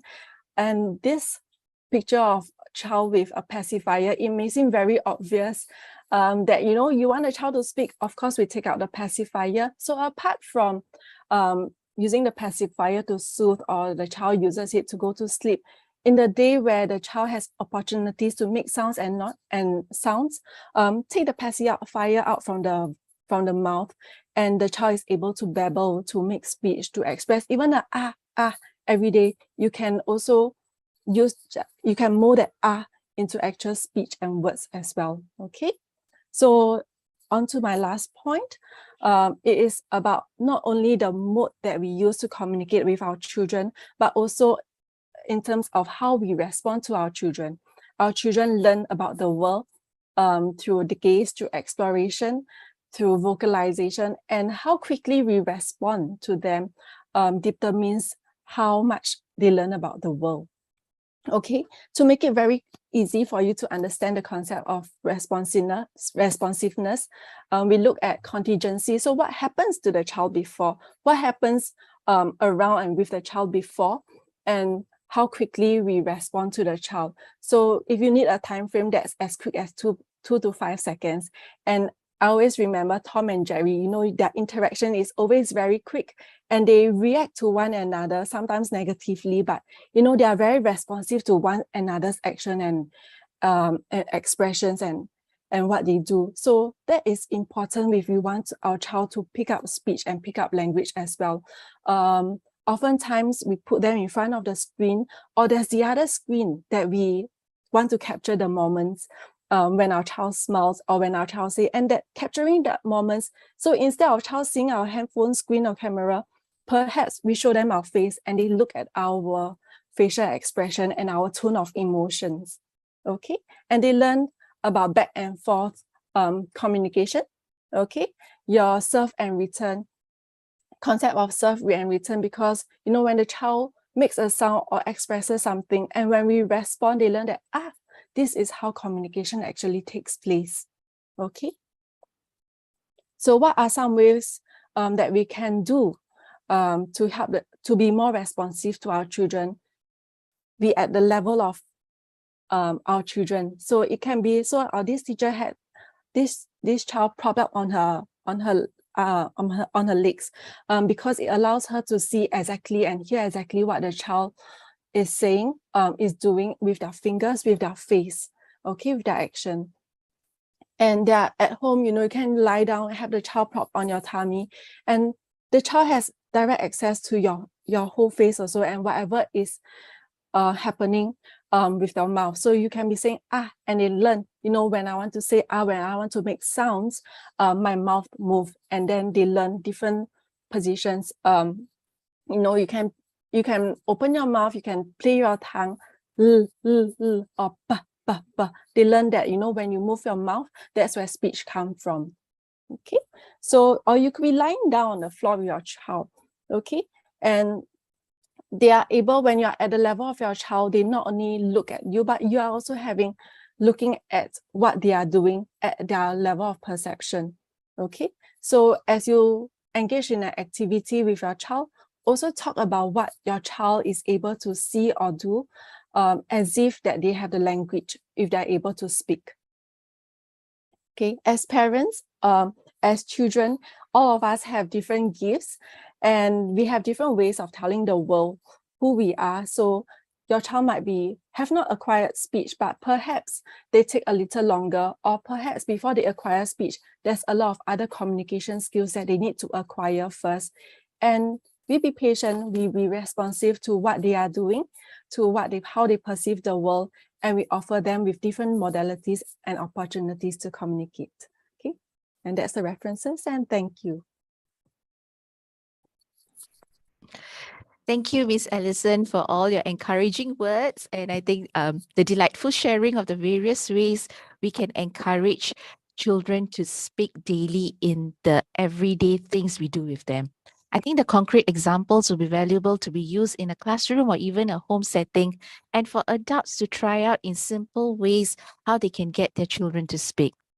I would like to invite all our speakers back on screen and thank them once again, Professor Ng Bee Chin, Professor Kenneth, and Miss Allison for the insightful tips, ideas, and strategies. I believe that as participants, whether we are parent or educator, we would have gathered that communication with babies and young children is definitely crucial to building their relationship and overall development. And communicating well with children will help them in self-regulation, help them to develop the right language, and also improve their communication skills. Okay, we have pretty good questions that have come in. So right now, I think that we can take some time to answer them. The first one that we have, it's right below the screen as well. When would be the best time to introduce language? This language, I assume it could be, the emotional language, when children are in the moment experiencing the emotion or after they have come down.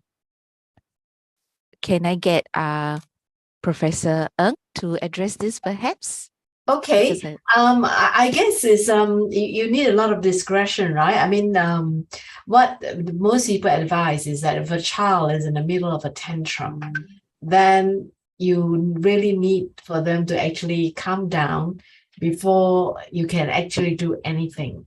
But however, there are things even when you have to calm them down, you have to soothe them, right? And the typical, I think, the Yale School of Medicine, they have this really interesting idea called the ruler. All right, there's acronym that you can use, and the first thing you do is you recognize. I see you are really, really upset. All right, and I see that you're frightened. All right, so you recognize, and then you understand. I know. You validate how they are feeling, and then you label them. L is for labeling, and E, you help them express what they are feeling. And what is the last R again? Let me look at my slides. But basically, I think if a child is totally unmanageable, all right, regulate. The last one is regulate. So you can take them through this process, but obviously the main thing that you want to do is to make sure they're safe, all right? If they're throwing a tantrum and they're chucking things around, you want to make sure that the environment's safe, but you want to soothe them. And you can start by introducing, you can start by building this relationship, by talking to them and by communicating. And the first thing to do is that you recognize how they are feeling and you validate them. I don't know if Kenneth and Alison has anything else to add. Okay, yes. Professor Kenneth, would you like to add anything? Not exactly. I mean, I think Bichin has done a fantastic job of introducing Yale's ruler. I think that as an approach is immensely helpful. I think another thought perhaps I might just want to add is also to get a sense of how your child might be able to how old your child is, because there are some children, I mean, for younger children, it's going to be extremely difficult for them to talk about, just now when you're very angry. I mean, there's this entire ability of helping them to understand what happened earlier and having the complexity of the language to talk about what happened time past. That could be a little tricky. But for older children, particularly our preschool children, then we when at a time where everybody is nice and comfortable, like before bedtime or over mealtime, then we can have a conversation and say, just now when we were at the supermarket, you were very upset. I noticed that at that time you were very frustrated. So I think it's a lot of these, it depends a lot on where your child is in development. But definitely the ability to the chance to talk about it and to process it among the children who are ready is going to be invaluable. And I suppose another thing I want to add is that there are all these strategies that you can use if children, right? I think yesterday, some of our coaches talk about it, which is you can practice deep breathing, all right? Or another acronym is SOS, slow down, you get them to slow down, calm down. You actively talk to them slowly, all right? And you orient them to connect with the here and now, and you do self-check, all right? What are you, tell me, what are you feeling, and why are you feeling this way, so that you can do that to take them through the steps. And one of the things you can do is deep breathing. It's actually quite funny when you see kids trying to do that. They're getting really, really upset and go, so they start hyperventilating. But I've seen caregivers putting that into practice, and it actually does work because you get them to stop whatever they're doing, and to start really to reflect on what they are feeling and to think about it. Thank you, Professor Ng and Professor Kenneth. I think at this point, because what I was hearing was, how we can use language with children and, the way they can respond back. But from Alison, maybe just taking a quick one, how about for children, who are not, who can't use language? Any signs that you can recommend that parents can use to develop this, emotional language? Yes. So if the child is unable to express, there's the other approach of zone of regulation where they use colors, red, yellow, blue, and green, to express, red for more intense and blue for calmer. So you can use colors in replacement of the exact words, but it's always good to pair, and then that you having visuals for them to touch also, and then for them to give you, when they are feeling happy, that's something that the parents can talk about. Or when they are upset, they take the visuals and pass it to the parents. I'm feeling upset at that moment. Or it can be, are you all right? Yes or no. So things that the child can actually express, or even we can accept a head nod or a head shake as well when the child is unable to use words. Wonderful. So here we have, strategies using words and using gestures, signals, and objects and colors. I think these are wonderful. Okay, so we have our next question. Ooh, okay. What if the child say, I hate you or I don't love you forever when they are angry? Ooh, okay. Sounds quite sad. How about Professor Kenneth? Would you like to handle this? The emotional blackmail. No, actually, you know what? So that's what I'm. As a parent, you go emotional blackmail. But really, I think if I go back to the entire behavior, the whole thing, that's exactly when I want to avoid an entire escalation of. Why, you think I don't love you? You know how many nights I sleep, I lose sleep over you. I mean, these conversations are not very helpful. I mean, if I were to go back to the entire thing of trying to break the escalation cycle and to engage in some plan ignoring, all I might just do is to say, I know that you're very angry. It sounds like you're very angry right now. I love you no matter what. And then I'll just stop at that point and move on to another activity. Or I can distract the child and move and talk about something else. Yes, I think empty threats is something that I think most parents are guilty of, especially if we want to, trap our children, feeling guilty for saying such things or for acting up. But I believe in your words that, we have to continue to remain calm and consistent even when our children are not having the best of their day. All right. Okay. So talking about angry moments, there's actually another angry question here again. But this time round, it's from a parent. Okay, so parent asked, the challenge for most parents or adults could be that they are unable to prevent from showing anger or frustrations in their voices.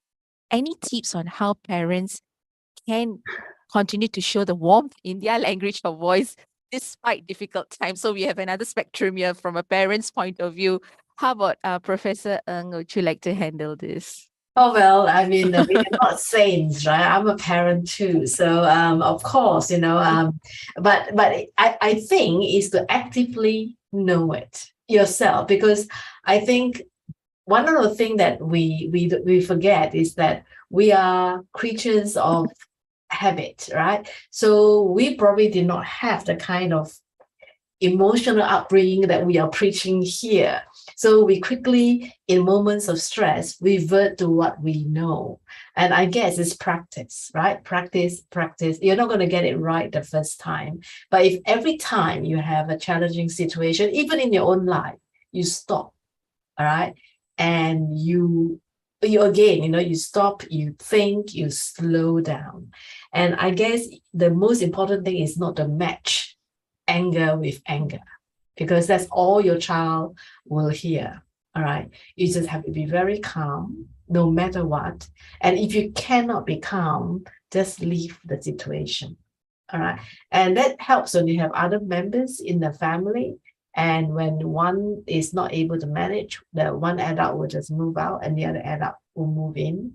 The one who is still calm will move in. But it never helps that everybody gets the temperature rises and everybody gets sort of really upset, because I think it's the best is to do nothing. If you're unable to keep yourself calm, to do nothing until you can be calm.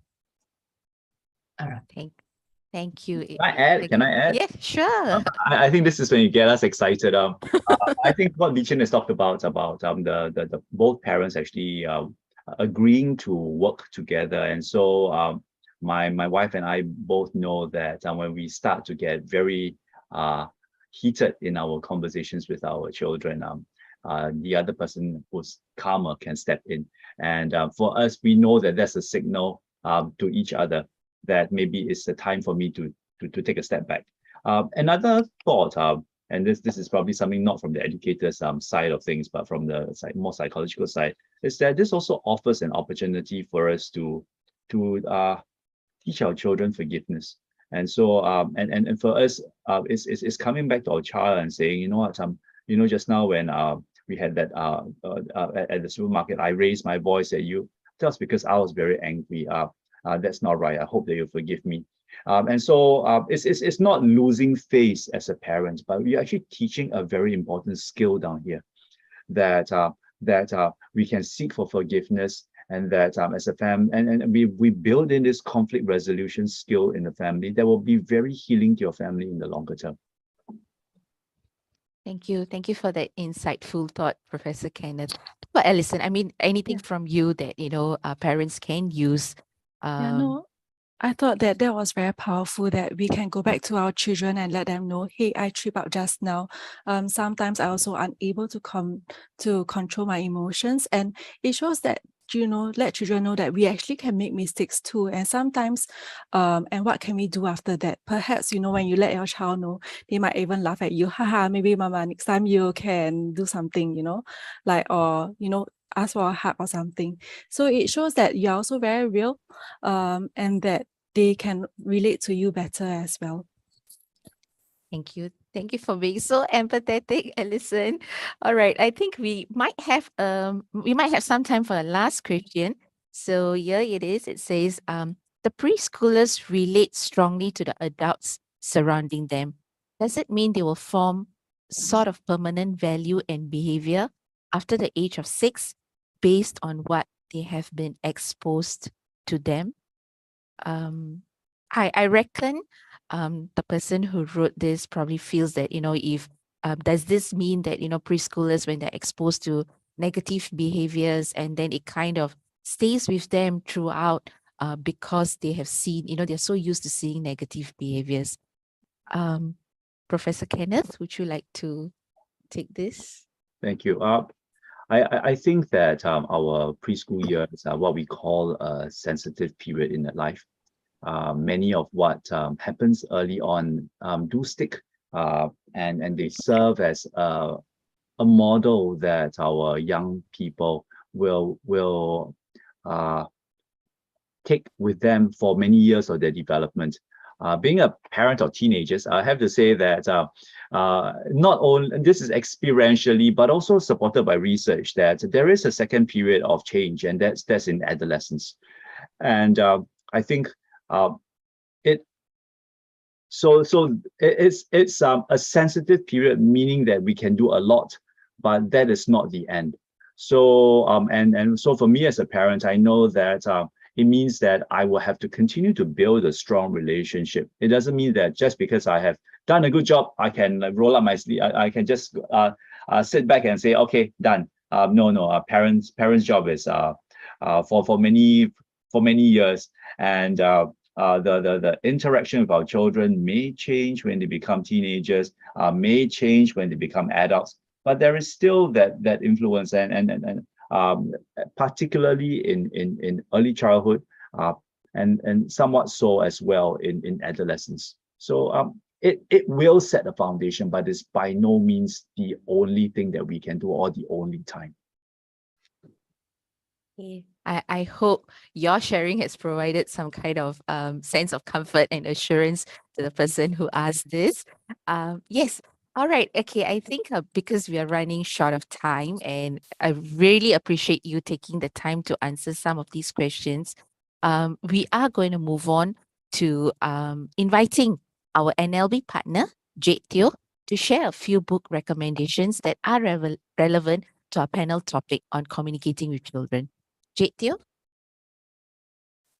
Hi, Diana. Thank you so much. And thank you, panelists, for having an amazing session. I really learned a lot. My name is Jade, and I'm a librarian with the National Library Board. So today I'll be sharing a few books with you related to communicating with your child. The first I'd like to start with better parenting with the Enneagram. So understanding how we parent and why helps us become better parents, I think we've seen from the panel today. So seeing life through the filters of our Enneagram type, for example, lets us connect with our children in a very healthy and conscious way. So the book is actually broken down into 3 parts. The first is when Anne explains the concept and the 9 types in a very easy to understand way. The second looks at our parenting types, which includes advantages of being the way we are and ways to be a better parent, as well as the types of your child. So we're aware of their positive and challenging traits, plus how to bring out the best in them. Lastly, part 3 covers parent-child combinations. So reading this book offers an opportunity to better understand your child, react more appropriately in stressful situations, and improve your overall relationship. You'll learn what drives them, what they fear most, what inspires them, and most importantly, how you can best relate to them, whether they are young kids, preteens, or teenagers. So I myself am type 4, and I find this helpful in understanding both adults as parents and children. The next book is The Art of Talking with Children. So science has shown that the best way to help our kids become independent, confident, kind, empathetic, and happy is by talking with them. So from a Harvard faculty member and oral language specialist, this book is a guide that gives readers evidence-based tools and techniques to communicate more effectively with children in ways that lets them foster relationships with less conflict and more joy and kindness. So we're shown how quality communication or rich talk can help us build the skills and capacities that children need to thrive. And the final book I have is A Parent's Guide to Managing Childhood Grief. So the loss of a loved one is a very complex, confusing experience for a child to understand. So children may struggle to express, process, and manage their complicated and conflicting feelings. So whether the loss is a parent, a grandparent, sibling, or even a pet. So in this book, we can find 100 activities that you can use in a group setting, activities that you or another caregiver can do alone with your child, and ways to make the most of interactions to support a grieving child, like having a feelings charade game or making a memory bracelet. So I truly think reading these books, really enjoyed reading these books, and I hope you find them very useful as well. Also, I encourage everyone to scan the QR code and bookmark this link. So we librarians work really hard to create the content under early read for children 0 to 6 years old. So in the resources, you'll find lots of activities and book recommendations specially made. So do check out our website's preschool resources. Not only that, if you scroll down, you'll see links to our Eventbrite pages where we update monthly with free programs that you and your child can attend. And of course, if you'd like to, you can subscribe to our mailing list for more updates. Thank you very much for listening to me share. Back to you, Diana. Thank you so much, Jade, with all the book recommendation. Okay, so we have come to the end of our morning presentation. Once again, I'd like to thank our distinguished speakers for sharing their valuable insights and spending part of their Sunday with us. So for parents and educators, we hope this morning's discussion have provided you with an array of ideas to build a communication bridge with your child. If you need to revisit the webinars are recorded and will be available on our PCF YouTube channel a week after today's event. Please join us again for the next panel, Technology in Education, which starts at 1:30 p.m. Meanwhile, have a great lunch and a wonderful week ahead. Thank you. Thank you, Diane. Thank you. you. Bye-bye. Bye-bye. Thank you so much, everyone. Thank you, Alison.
Good afternoon, everyone. Welcome back to the fourth and final panel of our Parental Conference 2022. I am Grace Victoria, Senior Curriculum Specialist from PCF's Professional and Education Development Division, and I will be your moderator for this panel. This afternoon, we are delighted to have three distinguished speakers who are excited and geared up to share with us how we can harness technology to educate our little ones. Our first speaker for this panel is Dr. Penny Tok. Hi, Dr. Penny. Hello, good afternoon. Hi, good afternoon. Dr. Penny is a chartered psychologist and director of her very own practice, Dr. Penny Tok Psychology. She has over 20 years of experience as a psychologist and lecturer in Singapore and abroad. Dr. Penny specializes in diagnosis, therapy, and training at her center. She has a special interest in mental health support in the neurodiverse population. Today, Dr. Penny will touch on purposeful and meaningful screen time and how parents and caregivers can utilize and find a balance between using technology and appropriate screen time. Our next speaker that I am happy to introduce is Dr. Philip Toundro. Hi, Dr. Philip. Hi, good afternoon, everyone. Good afternoon. Dr. Philip is a senior education research scientist at the Center for Research in Pedagogy and Practice, Office of Education Research, NIE-NTU. Dr. Philip has a degree in Doctor of Education for Durham University in England. His main research interests are teachers' professionalism and learning and communication in the digital age. He is the author of over 100 publications. His hobbies are walking, hiking, and digital storytelling. During this panel discussion, Dr. Philip will talk about digital storytelling resources. He will share how to use digital media such as photos, film clips, sounds, music, and words to begin storytelling in meaningful ways. Dr. Toundro will also explain why digital storytelling is a powerful medium and illustrate his points with readily available and easy to use tools and resources. Last but not least, we have Ms. Ng Su Chia, PCF's very own Learning Design Manager. Hi, good afternoon, everyone. Good afternoon, Su Chia. Good afternoon, friends. Su Chia has more than 15 years of teaching and e-learning design experience. As PCF's learning designer, her passion for teaching and education technology amalgamates into engaging learning experiences. She designs her work to spark curiosity and a love for learning. This afternoon, Su Chia will discuss how parents can spark their children's interest in learning through purposeful use of technology and the modeling of appropriate technology usage habits. Su Chia will debunk the popular belief that immersive learning is often associated with serious gaming and the use of sophisticated tools.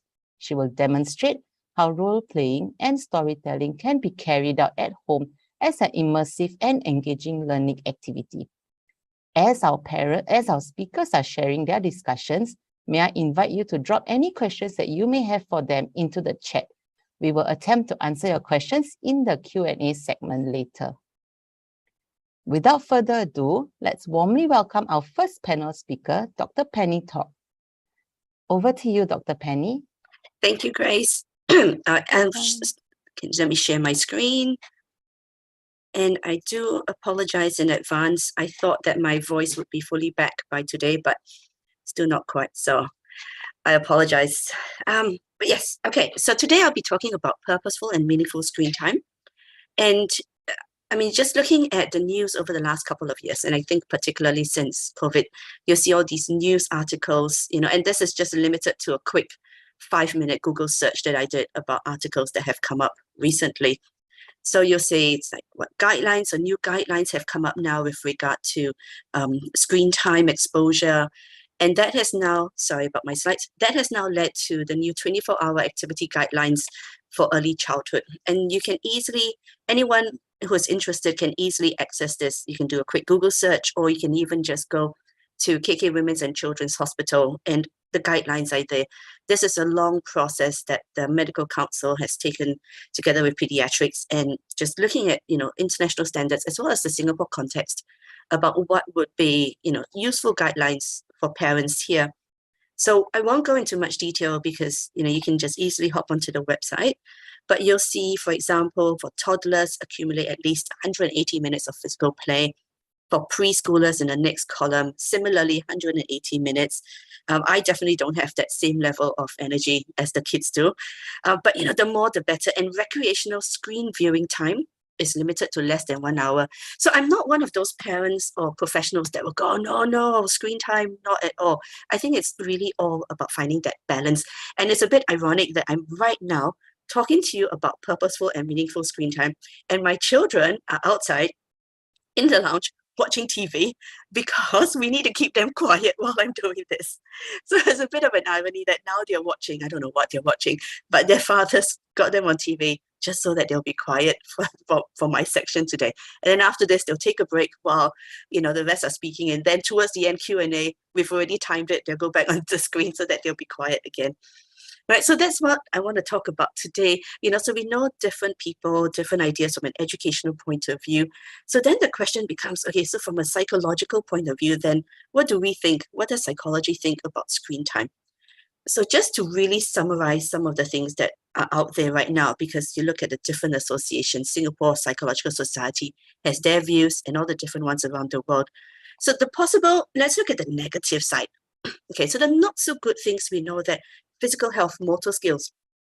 Kids are meant to be out there playing. They're meant to be running around. If I'm on the screen all the time, the only motor skill I'll be doing is if I'm holding the phone, that's about all the muscle skills I'm getting. Strength, agility, and also eyesight. You can see that, especially if they're on a small device like the phone, it's very near their eyes. So then we know that, Singapore already has one of the highest rates of myopia in the world. So we don't want to get that worse. So we need to be mindful of that.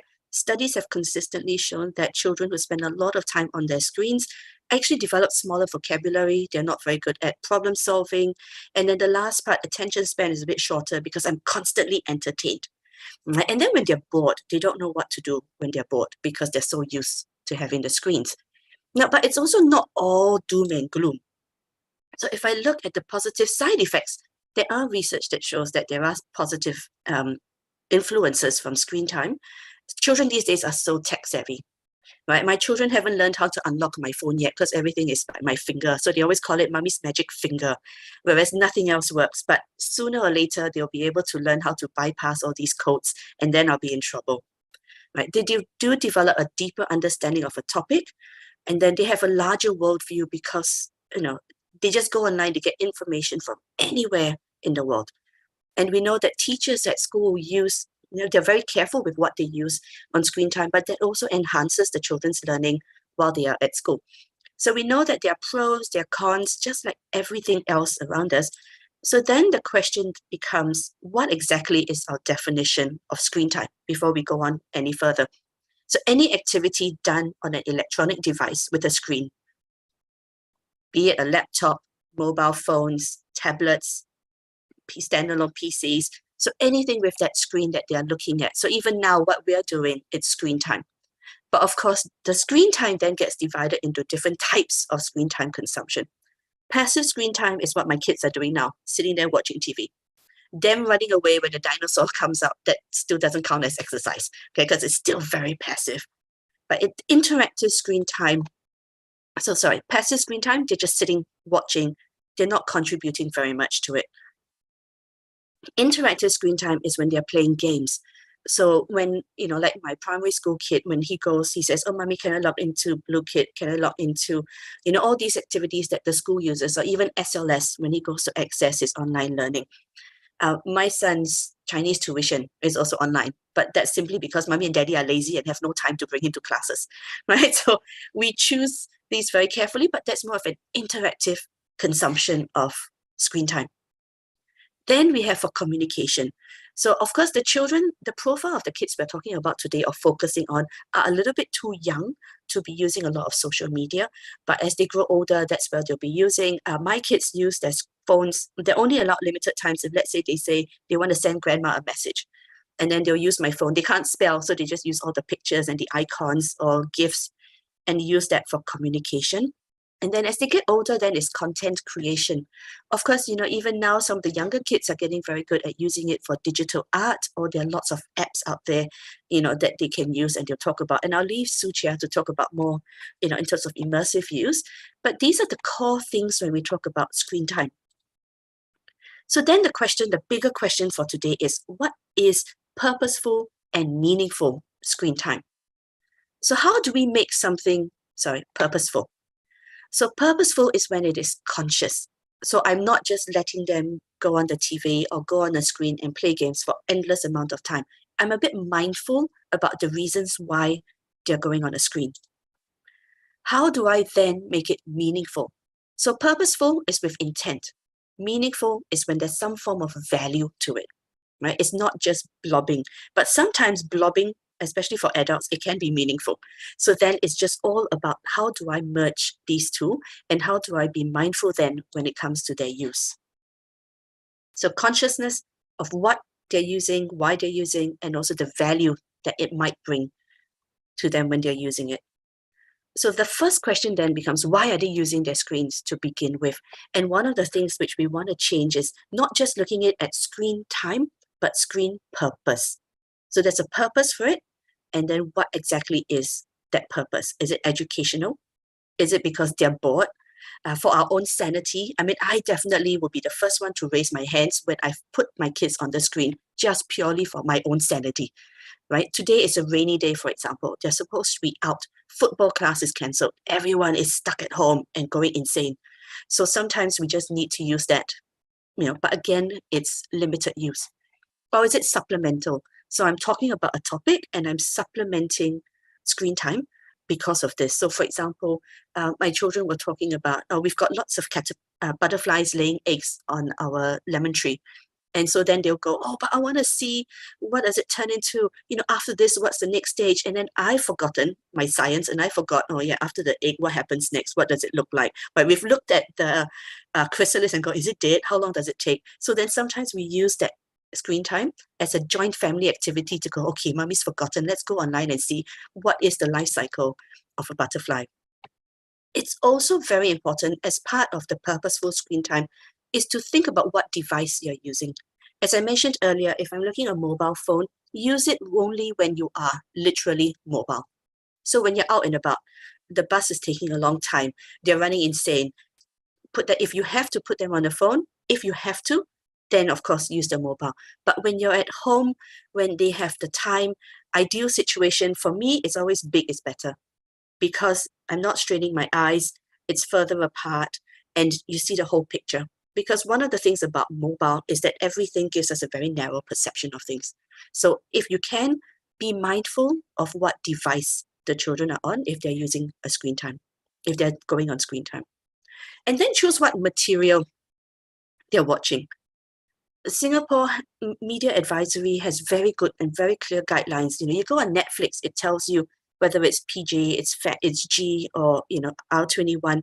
So be very careful about what some kids are watching.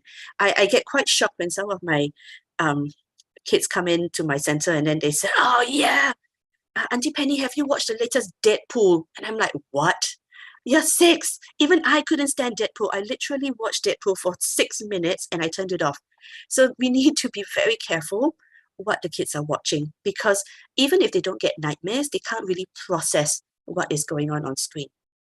So content, alpha blocks, number blocks, these might be useful things. And personally for me, as well as professionally, the research has shown if you really need to put or want to use screen time, consider between animation and human actors. So I'm not saying don't watch any animation at all. But if you're trying to find that balance, then, things with human actors in it, Singapore context, local context or international, it doesn't matter. Some people like to watch Blippi, some watch Mat Yo-Yo. But the thing is, because human actors, you still see the range of facial expression, the pace of what they're watching is much more realistic. And you see that human connection within the characters as well. Right? So try to aim for those if you need to select what they're watching. And of course, then it comes down to your own personal family values. A few weeks ago, we were at a party and the adults decided that the kids were driving us insane and now it's time for them to turn on the screens because we delay it as much as possible, but then we couldn't stand it anymore. It's like, okay, adults need a break. You guys can watch. And from afar, I realized that they were watching this show and I thought, it's not too bad. They were building things, it was creating, it was human. But then I stopped to listen carefully. And I didn't like the language they were using. right? So no expletives, but a lot of like, calling each other stupid and dumb. And for me, I mean, some families might be okay with it, but for my husband and I, that we don't appreciate that kind of language, not at this age, right? So for us, that's a no-no. Now, YouTube is amazing. It's got so much content, but in my family, and again, this is a personal thing, we don't do YouTube without supervision because YouTube content can be uploaded by anyone. So sometimes it's the quality, it's bad quality, it's blurry, can't see very well, can't be good for their eyesight. And sometimes it gets a little bit dodgy. It starts off, looks innocent enough. So my kids only get YouTube if I'm sitting there or my husband's sitting right next to them, or we preview what they're watching.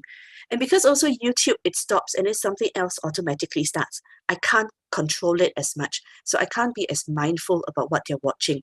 So again, you might be okay with it. Maybe you have the parent guard that you put onto YouTube. But personally, for us at home, we don't have YouTube on. So the next mindful thing and purposeful thing is when you use screen time. Long plane rides, definitely go for it. Every single person on the plane is going to thank you for it if they're on the screens. So just think about when you're using it. So, and as I said earlier as well, when you need a break, right? So that again, it's purposeful. You know why they're going on it. What I like to advise people, so it's not a judgment call here, but just a word of advice, is try to avoid using devices at meal times. When they're out and about, when, it's easy because, children just don't have the patience, and it's just them, right? It's a developmental thing. They can't really sit still for long. But if you can, really just avoid screen times at meal times, especially if you're out and about, simply because it doesn't give them the opportunity to build and wait. Everything is like they constantly need to be entertained, right? They're not having discussions, you're not looking at things around you. So try to avoid it if you can. But I know that it's very difficult, right? From a personal experience with two very, very active boys, it's really difficult. Now, I just want to share you this personal picture here. So this is pre-COVID, so my kids are a little bit older now. But if you can see from this image here, so you see the two circles here. So we call it our secret pouch. It literally says secret pouch here. We call it our secret pouch because that's where we hide stickers, coloring pencils, anything we hide in there. And then we tell our kids, okay, let's see what secret daddy has put in the pouch. I say daddy because my husband's much better at this than I am. I'm always forgetting to bring things along and then scrambling for stuff. So then you see on the left-hand side, that's where they're coloring, their pages, their sticker books. So that's where we brought on our holiday, right? But then again, the reality is you can look at this guy's face, just see the mischief on his face. And the reality is this doesn't work for long. But we try to bring as much as we can, just so that, again, because when I go back to the hotel room, when we're exhausted, okay, now you can watch your screen. But I can manage how much you're watching because then you're not watching all the time. And just look at my poor husband's face. Right, that can tell you the extent of how exhausted it is with children, and we can completely understand. Right, so just a question about being mindful about what you're using and when. Another way about making screen time purposeful is to make it a whole family activity. So now at home, in my home, we generally don't watch a lot of TV, but when the kids are allowed, so weekdays, they don't watch anything. They know that weekends, they get to watch. So then if they're watching TV as well, we don't want the TV on the whole time. So if my kids get a choice, so if we say, okay, kids, it's your turn, you get to choose, inevitably, it's going to be Camp Cretaceous, right? It's going to be dinosaurs. My house is filled with dinosaurs. So that's their choice. But then when they finish their quota, and if I feel like watching TV that day, then it's, haha, now it's mommy's turn. Mommy gets to watch what I want. You want to watch? You can sit with me. If not, you can go play. But it's my choice. And if I get to watch, generally it's some form of cooking show, right? It's some form of cooking show. We were so hooked to MasterChef, but because we only watch TV once a week, we were so far behind. We tried to stay away from media just so that we didn't find out who actually won the MasterChef because we were so far behind in terms of watching it. If my husband watches TV, which is very rarely, they all know it's going to be sports. It's going to be some kind of sporting event, right? So then we know that if everyone's watching TV, we try to make it a family event if possible. Right? So usually we make popcorn, we sit, we watch. We don't let the kids watch TV, eat their dinners in front of the TV because, again, we just don't want to build that habit. right? But once in a while, like maybe twice a year, when they're really pitiful and they beg us, please, mommy, please. And then we might allow them to do so. Okay, so one of the things which, the last few things I wanted to share with you as well is to try to mix it up. So these are my kids reading with grandma. And you can see the younger one's not that interested. He just can't sustain. But then what we try to do is, once when they were interested in Lego, we let them watch the movie. And then with the movie, we got the activity book. So then when they're out, right, in our secret pouch, then we have the activity books with the stickers, with the drawings, the coloring in that they can do. And then we got them the Lego. Right? We got them the Lego set that was related. So again, it's like, oh, they know all the characters. They know Emmett, they know everyone. And then we got them the storybook. So one movie, it just got expanded into so many different things. We read together, they played. So everything else then just comes into play here. And then a few months ago, my older one, the 7-year-old, heard my husband and I talking about the movie we watched. And so he got very interested and he said, oh, mommy, what's Battle of Midway? What is that? So then my husband said, okay, we can watch this together. And so they watched together the greatest events, World War II, in color. And so the younger one was not interested at all. He would just sit for 2 minutes and then off he goes with his army toys and then he'll play. But then we made it again. So from watching, and this is also watching, so it's passive screen time as well, right? But then we moved into, there was meaning behind it. We knew why we were doing it. And then I bought my 7-year-old this book, World War II. Because primary school, they have to bring a book to school for quiet reading. So he loved it so much, he started bringing this book all the time. But then one day he came home and he said, Mommy, can you get me another book? Because this is only World War II. It's got nothing on World War I. And this book is not very good because it doesn't tell me the sequence of the World War. It doesn't tell me what machinery was used, what army tanks, what style, what planes, etc. So then I got him this next book. Mind you, this is such a big, heavy book, but he insists on bringing it to school most days. So luckily, he just goes on the school bus takes him to school, so he doesn't have to carry it all around. But he loves his book so much. So him and his good friend will sit and draw. The only downside I can say to this is that now his Chinese textbook in particular has lots of drawing of army men having fights and wars. Right? That's the downside I found about making this such a purposeful experience. And of course, we then took them to Fort Siloso. Right? So part of the entire package, right? Everything was war. And I guess being boys at this age, that's what they love. So we just cater to the audience, right? And then it became about flags. So now they're learning about flags. They're drawing flags. I am ashamed to say they know flags much more than I do. And then it became national anthems of the year, of the world. So we had to listen to hours of national anthems because these two little guys wanted to listen to it. And then National Day came, so just nice. And they are driving us absolutely bonkers because they keep singing Stronger Together multiple times a day. Putting on their shoes, they're singing. Walking to the school bus, they're singing. Shower time, they're singing. So Taufik Batista is so popular in my house now. It's endless. Okay, so just some final thoughts here. Instead of screen time, think of screen purpose. And then when I talk about the purpose, who's watching, what the audience is, why are they watching? For entertainment, downtime, rest, educational. What are they watching? Is it age appropriate? How long are they watching for? If you have to watch, give them lots of eye breaks. 10, 15, 20 minutes, eye break, play, come back. If you need to put them on the screen or if you want to. And then where are they watching it on? If you're at home, you have access to laptops, desktops, avoid the mobile phone if you can. Okay? That's all. That's all for me. Thank you, Grace. Back to you. Thank you, Dr. Penny, for that interesting discussion of positive effects of screen time, being tech savvy and having a larger worldview. I remember when I was teaching and the children were learning about sharks, and having that screen time allowed them to see how sharks move.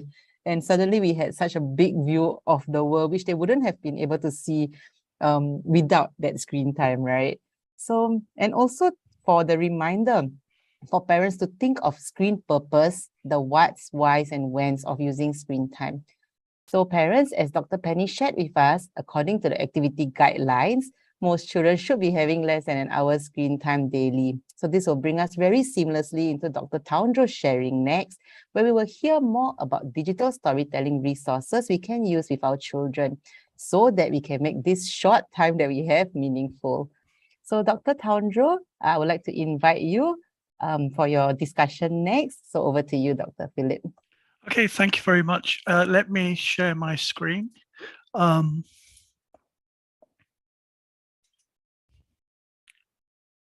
Okay.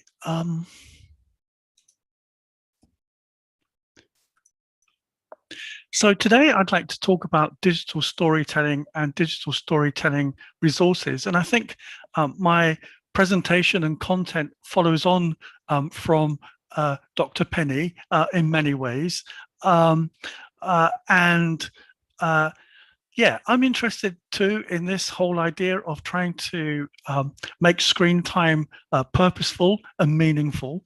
But I have a slightly different take on things, and so this is a good way of maybe introducing some variation, some diversity into our discussion. So let me begin. So I begin too with this whole idea that mobile devices are very common in our lives today. We have our, as we've already learnt, our mobile phones, our tablets, our laptops, our PCs, and so on. But there's an issue, and I think it was partly alluded to by Penny earlier, is that we largely use these devices, I would say, and I don't have any figures to substantiate this, but we usually use these devices in terms of kind of like media consumption. I mean, even Penny's kids are watching TV right now, so they're consuming. It's passive, and they're watching. It's probably good fun, but the issue is that in terms of the concept that was mentioned earlier, content creation, we don't really use these devices very much, especially with young children, to create digital content for ourselves. And I want to spend some time talking about that today. So I'm going to be talking about something that's called digital storytelling. And digital storytelling can be defined as short personal stories created with digital technology tools that are then shared in order to present information, ideas, and opinions on a range of topics and themes. And these tools or elements in digital storytelling are various, and they can be combined in different ways, but they could include film clips, sounds, words, animations, music, and photos that are all brought together in different ways to make and compose digital stories. So I'm going to talk about digital storytelling then, and you will see that I'm going to try and make a distinction as I go along by not just simply making a video about something, but actually telling a story using digital media. And so I make that distinction then between just video making and actually telling stories using digital media. So what does the research show about digital storytelling? Well, it encourages and it supports a whole list of things here that I've mentioned here that I think would be beneficial for anybody that's going through the early stages of learning.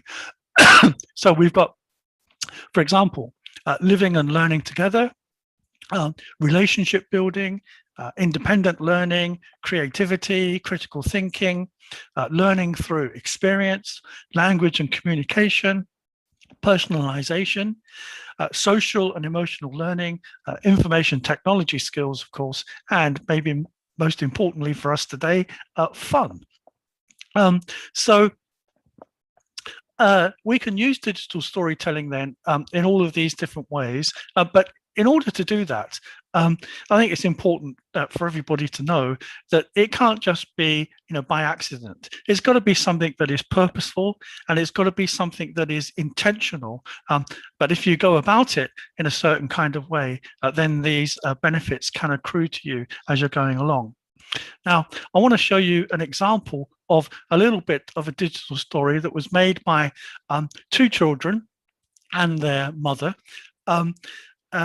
I don't think I have enough time to show you the whole thing, and so I've got the link here to the video that I'd like to use, and you can follow up on this yourself, but it's called A Day in the Life of Two Singaporean Kids. And what I'd like to do is to just show you a little bit of this so that you can get an idea of what a digital story looks like.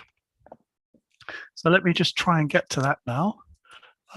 Here we are. Maybe technical staff, you can let me know whether this plays.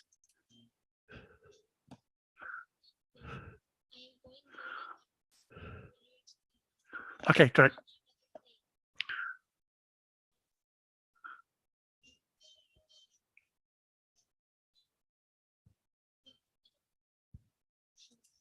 Sorry?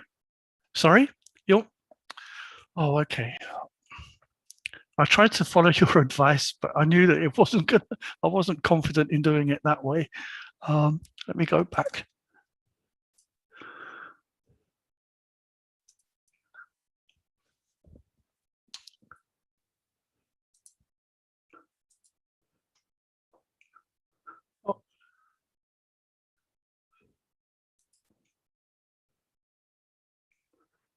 Okay, all right, sorry.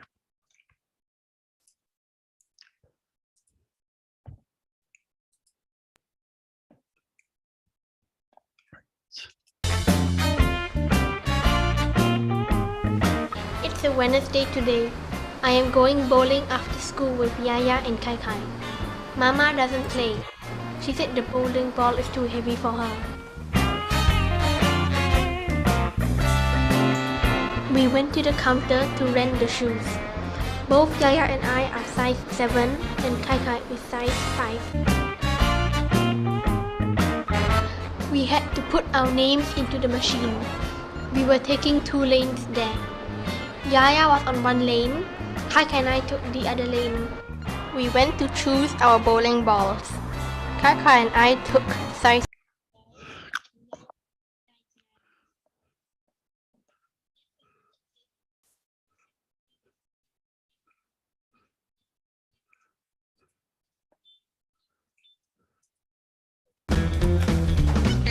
Sorry, I want to.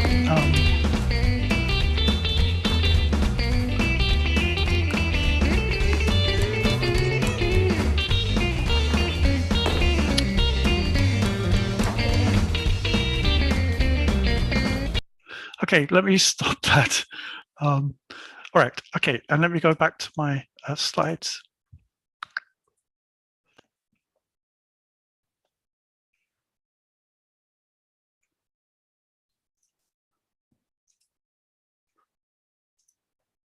Okay, so that's a day in the life of 2 Singaporean kids, a digital story made by 2 children and their mother.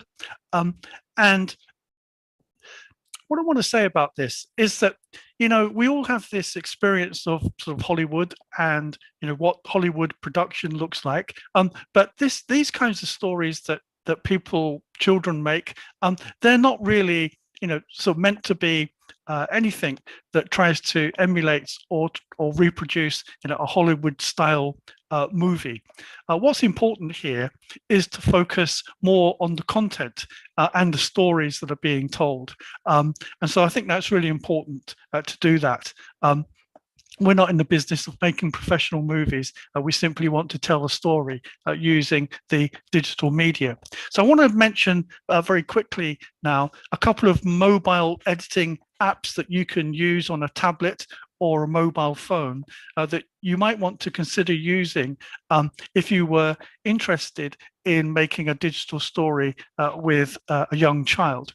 So the first one is called CapCut, and the second one is called Adobe Rush. What I want to do is to focus a little bit on the first one, CapCut. And CapCut is actually a mobile app that is made by the same people that run TikTok. And so all of the features in CapCut, and there are numerous ones there that I've listed on the right-hand side of the screen, are designed to help you make a movie. So you can cut and paste, you can insert animations, you can crop and resize, you can filter, you can use stickers and music, you can adjust colors, and also you can upload your movies onto social media through the application. And as you can see on the left-hand side here is a couple of screenshots of movies that I've made using CapCut. And it works on the metaphor of a timeline. So basically you've got the beginning of your video, and then you work towards the end, and you can build it up using different clips of movie. But the idea here is that you just insert them onto a timeline so that one thing comes after the other and so on. And you can adjust things as you're going along. But the idea is that you can edit, you can make things shorter or longer, you can add music and all these other great effects. And in my estimation, the thing about CapCut is that it's free, and it does a lot of what professional movie makers would want to do as well. But it's simple. You can learn to do this kind of thing, in 20 to 30 minutes. And I'd be happy to, on another occasion, take people through using software like CapCut, because it does take a bit of time to get used to where things are. But once you know what the different icons and buttons do, it's very quick to make a movie. And so, some of these movies here, only take maybe 10 or 15 minutes to make, and that would be something that I think is approachable within the attention time frame of a young child.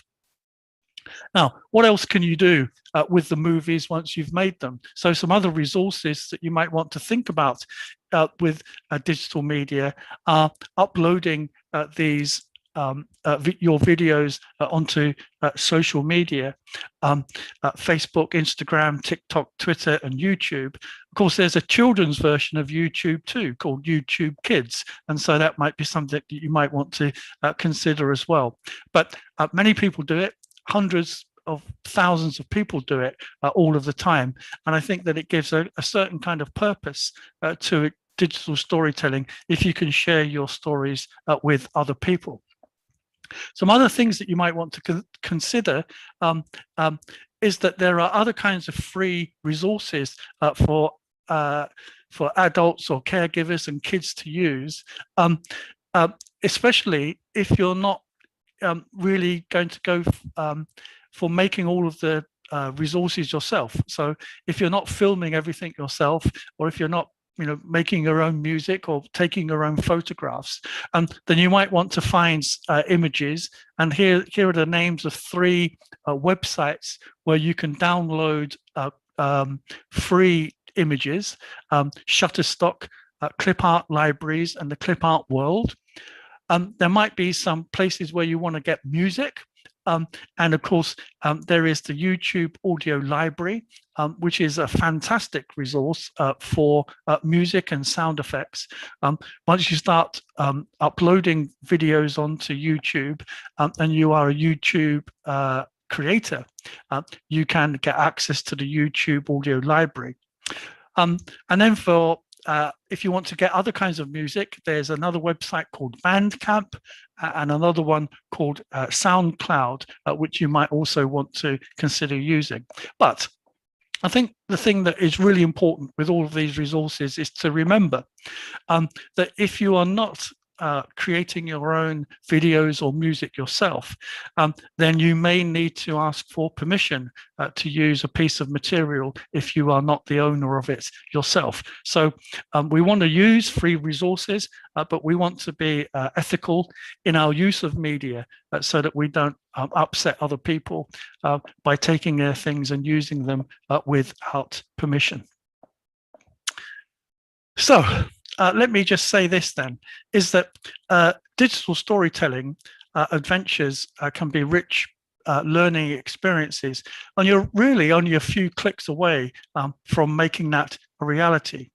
So I'd like to encourage everyone to give it a try, and you might want to keep in touch with me if you do get involved in making a digital story. I'm quite happy to either do further workshops or to for you to get in touch with me and to ask me any kind of questions that you want. And if you're interested in doing that, there are perhaps a couple of ways in which you can do it. you can send me an email, and my email address is here. Or if you'd like to know more about my own digital storytelling, I have a YouTube channel, and you can scan this QR code and go to my YouTube channel and see the kinds of stories that I make and tell. And that might be something that can inspire you as well. So I'll just leave that there for a couple of seconds for you to note down that information. You might want to take a photograph of this screen and refer to it later.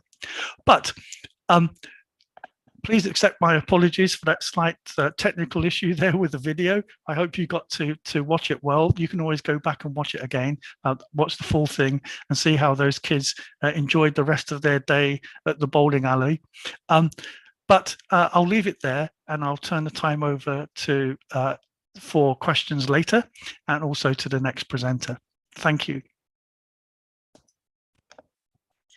Thank you, Dr. Philip, for sharing such valuable information about how parents and caregivers and their children can use digital tools to create personal stories, and also the positives of digital storytelling, discovering the world, relationship building, and of course, having fun. So please continue to drop your questions for Dr. Philip and Dr. Penny into the chat if you have anything that you would like to clarify. Now, I would like to welcome Ms. Ng Su Chia, who will be sharing about immersive learning for young children and age-appropriate resources. Over to you, Su Chia. Thank you, Grace. Welcome. I'm certainly feeling a little bit nervous today to present after the presentation of two very well-known experts. So thank you so much to the first two speakers. I learned from your presentation as well. Let me share with you a short story first before I go into my presentation proper. Earlier this week, I was refining my presentation content, and my colleague asked, what is immersive learning and how are you going to do immersive learning if you're presenting online through YouTube and through Zoom?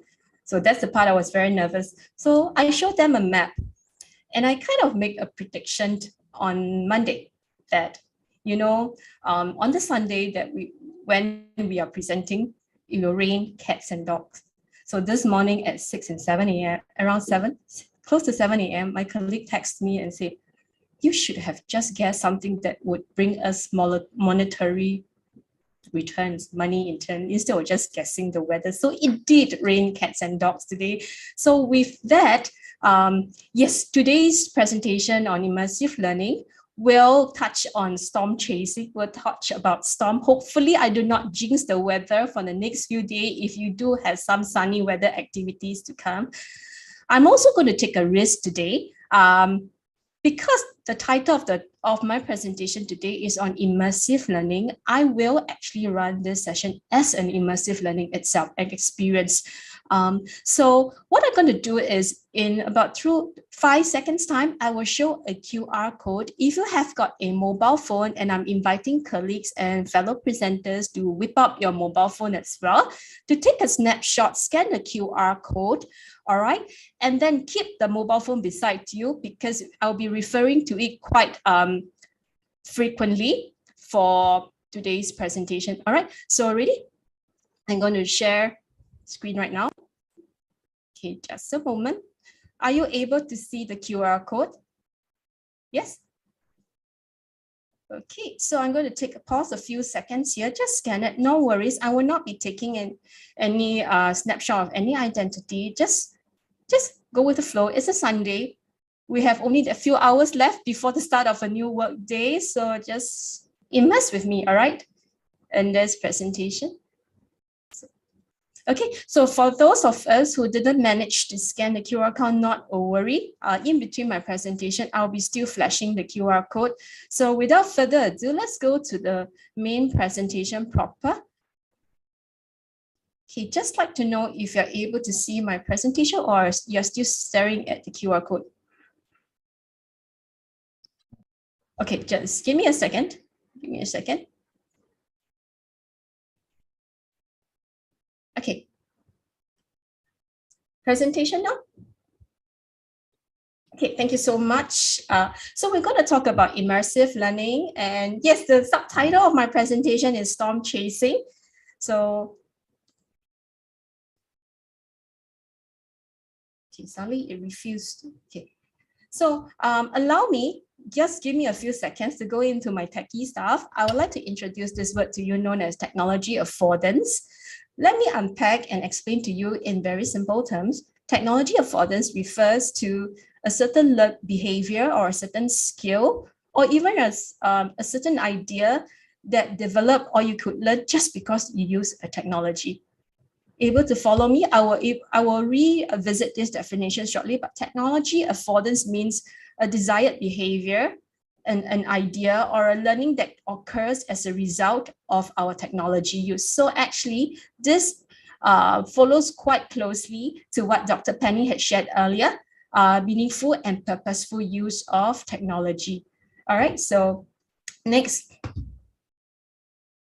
Okay, so for those of us who have not scanned, this is your next opportunity to scan the QR code. We'll be going to the first activity very shortly. All right, so next one.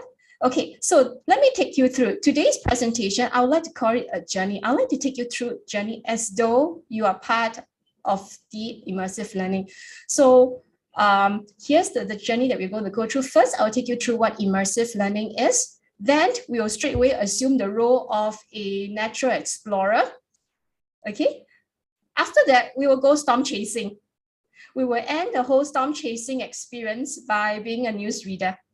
Okay, so it's almost quite close to what Dr. Tangjon had shown earlier about digital storytelling, but the only slight difference is I'm going to take it as an immersive experience, something that us parents or guardians or caregivers can do to create that learning space at home, such that even at home, immersive learning starts at home first, rather than our children going out to experience learning on their own, but something that we can start, a good behavior that we can actually mimic or model at home first. All right, so what is immersive learning? So to do this, can I now ask for you to look at your mobile phones? I'm going to stop screen share for a little while, and going to show you what I am seeing right now. Okay.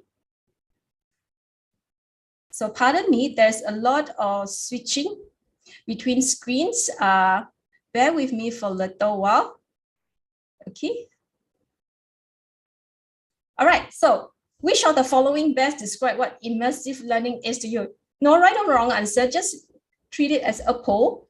All right, just treat it as a poll.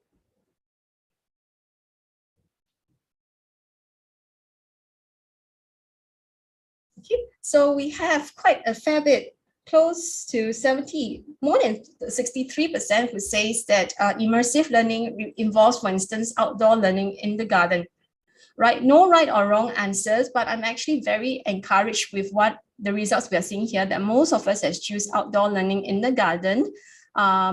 Truth is both are different forms of immersive learning. Learning with VR goggles is as immersive as outdoor learning in the garden. Why? So once again, I hope I'm not giving you a headache. I'm going to go back to the presentation right now.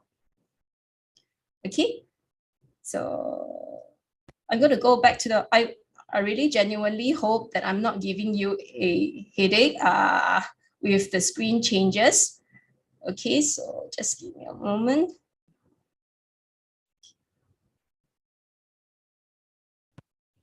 Let me throw this back up.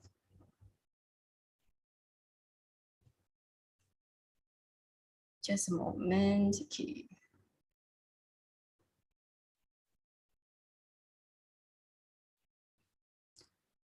Okay, so I just need an indication. Are you able to see, or you're just seeing? Okay, just one more moment. So sorry about it. Here we go. Are you able to see the slides right now? Okay, then officially, okay, or through empirical data, in an academic wise, immersive learning can be interpreted this way. It can be defined as a learning that occurs in an environment where the subject or the topic appears or plays out naturally, very frequently and intensively. Okay, so that's why learning with a VR goggle, as well as going out to the garden to find out about flowers, is both are as immersive as it can be. Let me give you an example. Let's say, for example, okay, let's look at these three pictures. We have the Eiffel Tower, the Great Wall of China, and a backdrop of Tokyo with Mount Fuji in the background. So immersive learning can also be thought of as the environment where learning occurs, where hearing, for example, in terms of language speaking, hearing, thinking, and speaking in a place where the topic skill is naturally everywhere. You're just immersed in the topic. For example, France, French, China, Chinese, Japan, Japanese. So much so, why is it considered immersive? Because you hear Japanese, you think Japanese, you speak Japanese everywhere you go. Very immersive, very intensive. Okay, so then there's also a second aspect of immersive learning, the role-playing, the identity part. As a result of me speaking in French in France or Paris, for instance, I'm part of the French-speaking community, speaking Chinese in Beijing, Chinese-speaking community, speaking Japanese in Tokyo, part of the Japanese-speaking community. So that's that immersion. So traditionally, immersive learning refers to a student being placed in an environment where that idea or that skill is naturally occurring all around you. You got no choice but to pick up or learn, think, drink, sleep in that idea. Okay, so with that in mind, let us go to our first learning journey.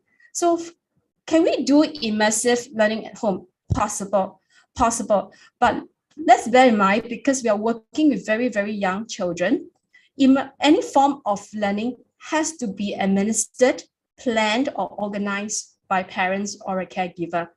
Do not leave the child alone to learn, especially when they're alone.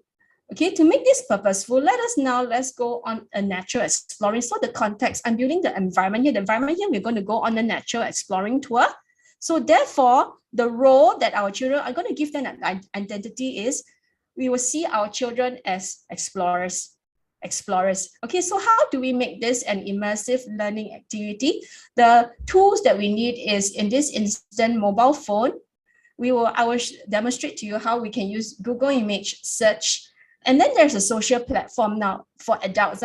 If you want to enhance our children learning in an immersive learning way, what we can consider as such platform is, for example, the Natural Society of Singapore's own nature sighting project. So I'm going to show this to you again very quickly. I'm going to show you the next slide first, and then we'll move back into. So I think Penny spoke about butterflies moments back. So this actually for Turfdale, what Dr. Towndra has said about digital storying. My son and I have a habit of using a mobile phone, not to make movies, but to snap pictures of caterpillars and butterfly. So it started off as just a very simple project of using mobile phone, snapping every butterfly and caterpillar species that we can come. Now that habit of us actually transformed into a lifelong, I call it a lifelong habit now. So what my son does is, each time he snaps a picture of a different caterpillar species, he will bring the caterpillar home, breed it, take pictures, snap pictures of it through its various stages. So what you see here are my own collection, one part of it. So you see the caterpillar in two different stages, from the grayish patch to the near, is going to go into the green caterpillar when it's going to stop eating and weave itself into a cocoon very soon, and then the various stages of the butterfly. All right, so I'm going to stop my presentation here for a little while. You're not going to see slides. All right, so one moment. I hope I'm not making you dizzy with all this. Stop, share, and share. But what I want to generally show you is how we can create this immersive learning experience on our own, okay, using our own technology. Now, I hope you're staring at Google Images. Can someone give me an indication? Yes, I see myself on YouTube. Yes, Google Images. So what happens is, so I'm going through Google in a very different platform. Notice my URL, say images.google.com. Some of you might already be familiar with this. So what my son usually does is, he will go into Google Images. So, and then with the pictures here, snap of a caterpillar species or a butterfly species, he will upload his his photograph for the day, and immediately Google image will tell him what species is it. Here we have the common line butterfly. Are you able to see my screen? All right, so with this, he's able to see a common line butterfly. So what Mommy does is, because of this, he wanted to find out more about the habitat, the living habits of the line butterfly. I became a member of the Nature Society iNaturalist website. So what members does is they will actually submit their butterflies observation. For example, 2 years ago, we found a slightly rare palm king species.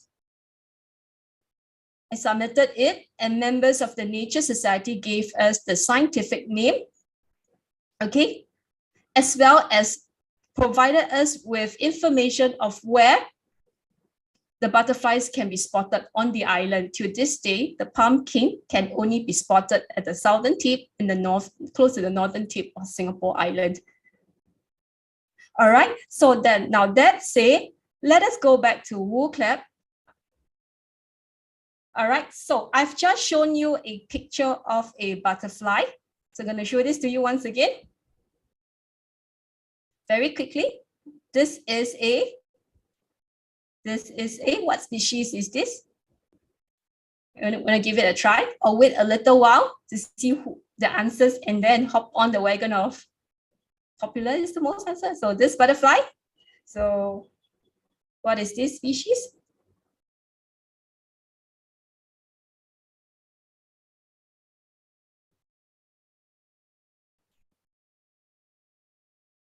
Okay, so I see several responses for this common line. Let me show you your answer through your mobile phone. Okay, so the correct answer is, it is the common line butterfly. Okay, so let me bring you back. Okay. So I hope you are still with me, feeling dizzy already. Still okay?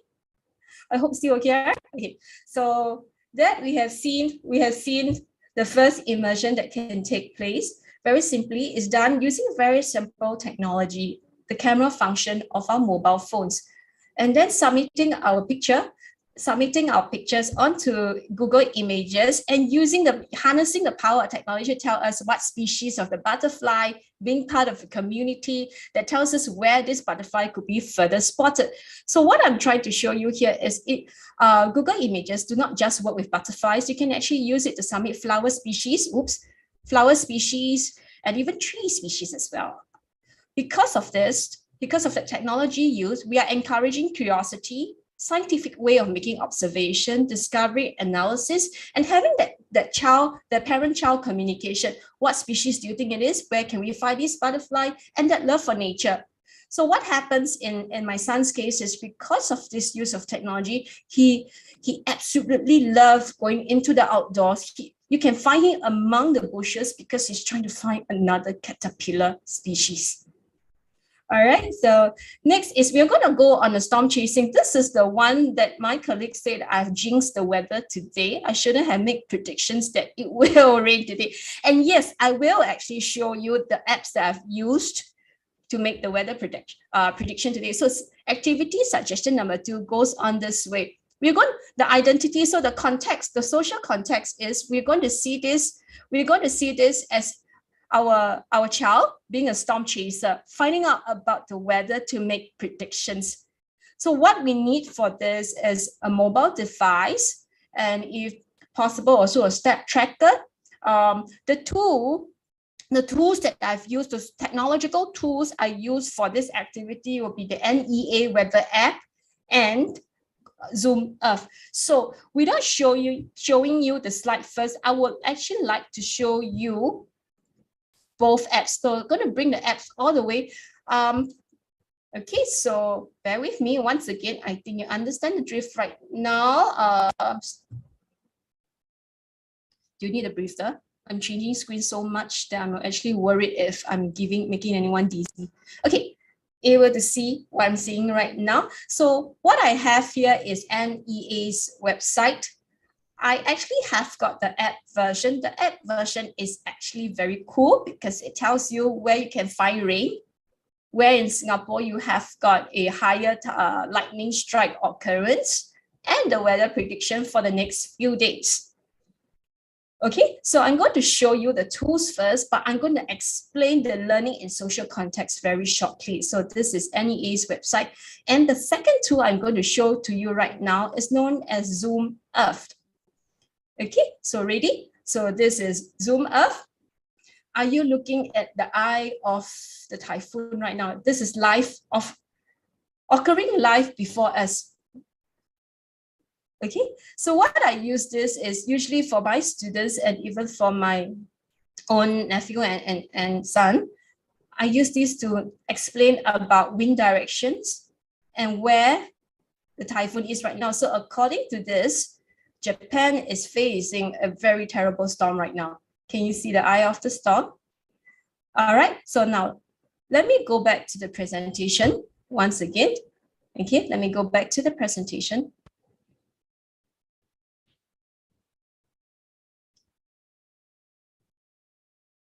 So I have shown to you two apps that I've used for this purpose.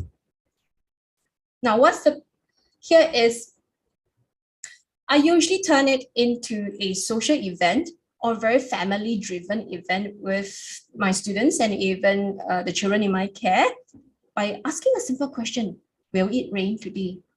Will it rain today? And then I demonstrate the use of the apps where you can actually predict not just today, but tomorrow, next day. Then I will add on such questions as this. Can you help mommy check if it's going to rain? Can I shine my clothes today?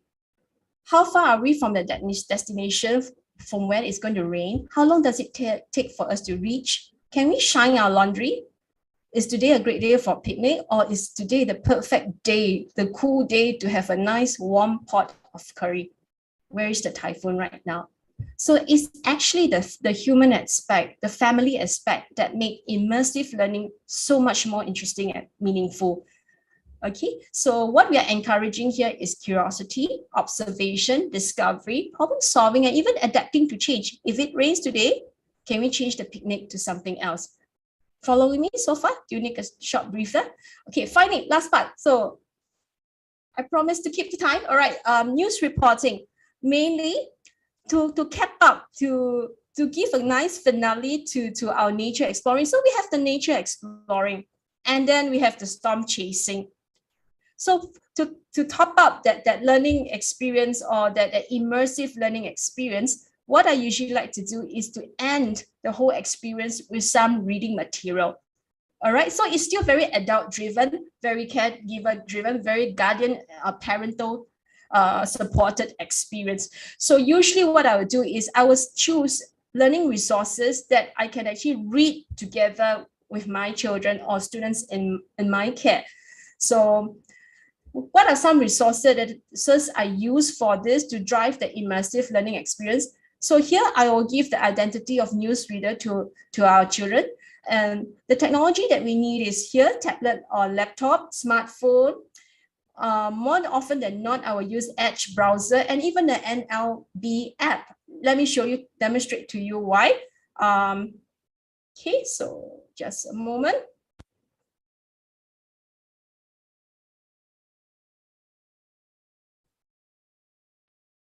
Okay, oops, I forgot to activate the sound.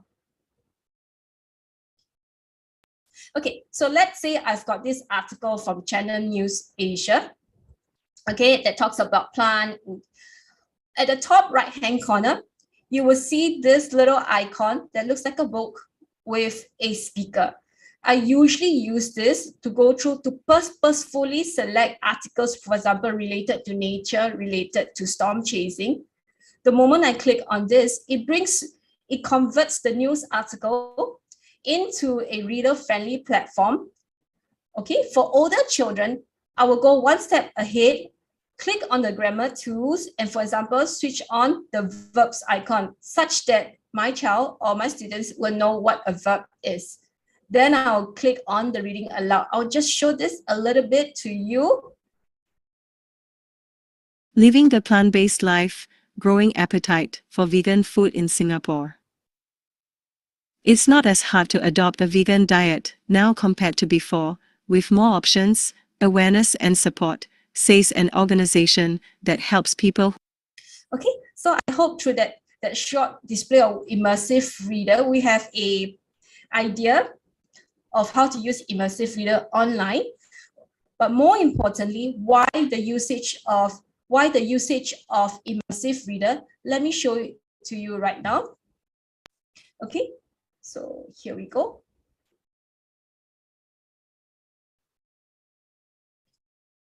The usage of the immersive reader is to make, for example, reading as an easily accessible activity, reading as a family-supported activity, and also reading as a 21st century habit. Instead of directly going back and reading the book as a hard-printed copy, we want to create an immersive environment where around the child they can hear a book being read, they can see a book being read. And because of that, it drives interest that, you know what, I really want to have the hard copy book in my hand to read.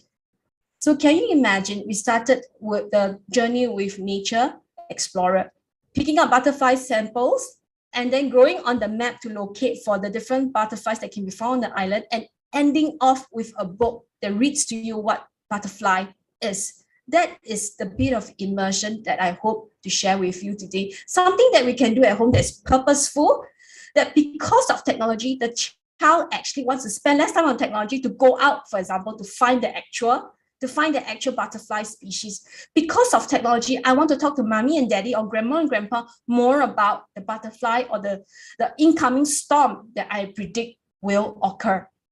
So with that, I hope I have shown to you that how we can link our experiences together to bring about observation, exploration, and showing to us what immersive learning is. So let me redefine what immersive learning is. I actually see immersive learning as a family-driven, as a family activity that can be enriched with, because of technology use, the child wants to go to the garden. Because of technology use, the child is actually observing changes in the sky to see if it's going to be sunny or raining next moment. And very simply, immersive learning as an family activity where caregivers or guardians or parents can role model appropriate technology use, not the usage of technology solely for gaming or watching YouTube, but rather using technology to find out more about the environment we are in, to learn more about, for example, a butterfly species or the magnitude, the wind direction of a storm. So with that, I hope you enjoyed the brief, but sometimes a little bit dizzy experience of switching between screens and storm chasing. So that's all I have for you today. Grace, feeling all right? Have I made you dizzy as well? Thank you, Sucha. No, it was so interesting. I was looking at the typhoon and I was so impressed, and I was just watching it move around and around. I was thinking, oh my gosh, it's actually happening in real life right now. That's so special. Yeah. So thank you so much, Sucha, for that interesting sharing. That immersive learning actually can be learning that occurs in any environment. And also for those helpful suggestions for conversation starters that parents and caregivers can use to extend the learning and even encourage problem-solving skills. I really like the idea that they can wonder about the weather, which is something that parents and caregivers can do every day. Like just ask the child, what do you think? Is it going to rain today? And then you can check the app and see, and that already helps them to sort of make that kind of guess, is it going to happen, and see if it really happens. So thank you very much. So participants, you can continue to drop any questions if you have for Sucha or any of our other speakers into the chat box. So right now, I would like to invite all our panelists back on screen so that we can begin our Q&A session. We have some questions that have been lined up in the chat. First, I would really like to thank all of you for all the amazing discussions and ideas that were shared here today. I believe that everyone would agree with me that these discussions about technology in education were very informative and engaging. So let's have a look at our first question. Okay, any suggestions on how I can go about in starting digital storytelling with my 4-year-old son? So maybe Dr. Philip, would you like to take this question? Sure. It's an interesting question. And let me answer it like this. You know, stories are a part of our lives, and they have been since the beginning of time. You know, we've used stories to entertain, to pass information, to educate ourselves and to entertain ourselves, you know, sort of right from the beginning of humanity, really. So storytelling is a part of our lives. And, you know, there are stories everywhere. The question is, you know, what can we tell stories about? Well, you know, in that example that I gave, you know, a story was told about a day of going bowling, of doing something that was, you know, a part of, you know, everyday life, and you know, it was just, you know, something that we do naturally. And so, you know, why not turn something that we do all of the time into a story? So you could make a story about making breakfast, about, you know, eating lunch. You can make a story about going for a bike ride, or, you know, going on the MRT. You know, it could be anything. The question is, really, is how do you start? You know, so let's say, for example, we want to make a story about, in fact, I did this. I made a story about making a cheese sandwich once. You know, how do you go about that? Well, you know, some people might think, okay, well, let's do it the way that they do it in school. So, you know, we sit down with a piece of paper and we start to write out our ideas and you know, sort of, you know, maybe come up with a few sentences or a paragraph or some bullet points or something. But sometimes that's not the best way to generate ideas, because it's too academic, you know, and not everybody, you know, really thinks about the stories that they want to tell in that way. So maybe writing is not the best way to get started on some stories. Sometimes it's better, and I've done this with children in school where I've done research studies, is we start by drawing. You know, do a drawing of an idea that you have, or take a photograph of something that you're interested in, like a butterfly, for example, and then try and make a story from that. And so, you know, really the idea generation can be, in some senses, what I would call, you know, multimodal. You know, don't always think about writing, but think about maybe a picture, or think about a drawing, think about some experience that you've had, and then try to put them together in some way that can tell a story. So I think that four-year-old boys would have a great deal of things that they would want to tell stories about.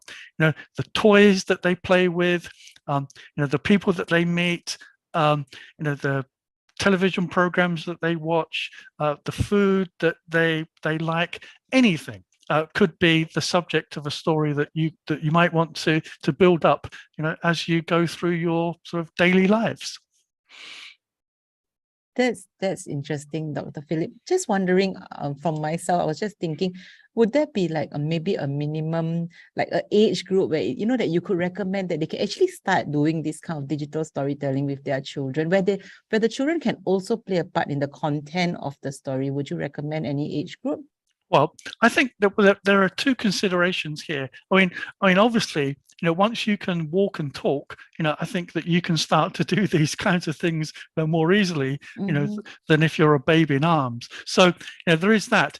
I mean, also the other thing is that if you want to give your children or a child that you're working with the responsibility of, you know, holding a camera or a telephone or doing those kinds of things, you know, they need to have, you know, the motor skills in order to do that. But once you can, then I think, you know, it's you know, an open field. And I think that I don't know. I don't know what the minimum age would be, but I guess that, you know, that for a 4-year-old, it's obviously something that I think is very approachable indeed. I think it would be wonderful to capture all those memories into little stories, and they can actually look back on it and share it with others even. That'll be wonderful. Yeah. Okay, thank you so much, Dr. Philip. Let's have a look at our next question. Okay, it's coming in. What would you recommend if I would like to watch or use screen time for my own pleasure? Example for horror movies, but my children are always stuck to me. So judging by your smile, Dr. Penny, I think you will probably be taking this one. Okay, Dr. Penny, would you like to take this question? I mean, it's a very good question because I mean, like in my house, like I'm very much into the Marvel movies, Star Wars and everything else. I'm very much into that. And obviously some of them can be quite violent or quite aggressive, like I said, but Deadpool is where I draw the line. It's way too much gore. But so one of the things which we usually do at home is if we want to watch it, then we watch it after the kids go to bed. I do admit that my kids probably go to bed a lot earlier than I think most kids. Usually by 8, they're in the room, 8:30 they're out. So that's when we get to watch scary movies if we want. It is very difficult because sometimes it's, especially if it's really young children, then I either just have to forego it or I wait until they fall asleep. But again, it really depends on each family because some parents, they don't mind it. They feel like, oh, it's a learning opportunity. They can explain to the children, this is just TV, this is not reality. So I think it really also is dependent on how the parents couch it, their own personal level of comfort. So like my children get very scared when they watch, these kinds of violent things. But they can watch an animal documentary and the lion's like ripping the deer apart and they're yelling, yeah, the lion's got lunch, hooray for the lion, or for the deer, but yay. So I think it's personally and professionally, I do recommend that we just be mindful of how much, especially if it's a horror show, how horrible it is, especially because, young kids, they don't have that concept of what's real and what's not. And, if it's a ghost in particular. So do be mindful. If you are concerned, I would say, especially if it's something like really restricted, then watch it when they're asleep, if you can. But otherwise, try to get them doing some other activity in another room and tell them this is really scary, but make something else more fun. Or purposefully plan them to watch their own thing in their own bedroom, and then you can watch your scary stuff somewhere else. Thank you, Dr. Penny. Yeah, I think I agree with you. There's definitely going to be two school of thoughts on this, and parents definitely have a say what they can share. But I think it's nice how you reminded us as well that it is important when they watch something to just discuss with the child as well. What are you watching? If it was a horror movie, maybe okay, it's not real, so that we also have a common understanding with the children, I guess. So thank you very much for that. Okay, let's look at the next question.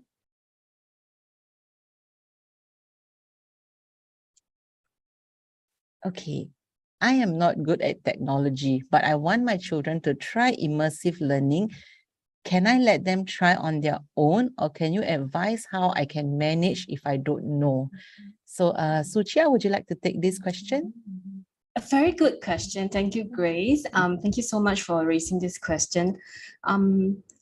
You don't need to be a technology expert to do immersive learning, mainly because I would like to draw your attention, or maybe to help you focus more, that the purpose of immersive learning is, let me put it in a simple way, technology does not take over the teacher, technology does not take over the learning, and in our case, the guardian or the parent who is creating this immersive. One simple immersive learning you can do is just using the mobile phone to take pictures. It is good enough. So using, for example, the example that I've shown just now, it can start out something simple. For instance, each time you see a butterfly, you take a snapshot on your mobile phone, and then having that rich discussion with your child. Do you think these two caterpillars or these three caterpillars are the same? For caterpillar A, where did we find it? Oh, we found it on the lime tree. So most likely it's a lime butterfly caterpillar. Then the second caterpillar, we found it, for example, in a rose bush. So perhaps this caterpillar belongs to a butterfly that feeds on the leaf of the rose bush. So that is the conversation. It's the very authentic family conversations that we have with our children that makes it immersive. So I would actually highly recommend just using the camera function alone as a start, using the mobile phone to take, for example, different plant species, different leaves. What my son and my nephews used to love when they were much younger is I used to bring them to the garden, and with the mobile phone, I tell, go take pictures of 5 leaves that is different. So they were returned with pictures. Oh, it's a mommy, and then oh, aunt, I found 5 different leaves of different colors, different shape. That itself is immersive because suddenly you're in an environment where technology helps you to focus on what is around you, to think in the way, for example, now I'm thinking in terms of flowers, I'm thinking in terms of leaves. So it's actually doable. Next is, this is something very personal. I'm going to share with you a second example that's very personal. I don't think you can find it in books, but now I'm going to share with you my experience as a mother. And I found out this in a very serendipitous or accidental way. When my son was much younger, I like to take audio recording of his voice. So it started off with the baby sound, like ooh, ooh, ah, very baby sound. And then finally his first words, the first sentence that he made, and then finally to his first oral presentation in school. So actually I've got recording of him speaking in different occasions. Sometimes I secretly film him singing in the car. Oh. So recently I actually play some of this recording to my son, and his first response actually jotted me out. Even as a learning designer, it jotted me because he said, "Mommy, do you realize that there are changes in my voice?" That itself is also a form of immersive learning because of that audio tool or that sound recording that was done in a very low-tech sound recording device known as my mobile phone. He's actually learning that, the human body or even our voice box goes through changes as we grow. So can you imagine the next time round, for example, you heard a bird chirping at night and you recorded the sound. That was how I found out that the bird chirping I hear at night near where I sleep is actually the sound of a nightjar. Then it was also because of the sound recording I did on my mobile phone. I realized there's a difference between a cricket and a cicada. A cicada sings in the morning, but a cricket sings at night, nocturnal. Just by recording. So my advice to keep things simple is do not think about advanced technology. Think of how you can actually use technology because you want to have that conversation with your child, or because of that usage of technology, the child will be interested in the environment around them, the real actual learning, the real plant, the real butterfly, the real sound. So then I think that will be very meaningful. I come from the school of thought where if I use technology, it should actually allow the child to want to learn more, to go out to touch the real stuff, rather than technology replacing actual learning experiences. I hope that answers your question. Yes, Suchi, I think that, well, that is really good. Like to just think about just starting with photos or even sounds, and definitely to extend it into the outdoors as well. So I think that was a very good answer. Thank you so much. Okay, I think we're coming quite close to the time. Maybe we can do one more question. So how can I do a personal or digital story with more than one child and have different interests, or who have all different interests? So Dr. Philip, maybe would you like to take this question?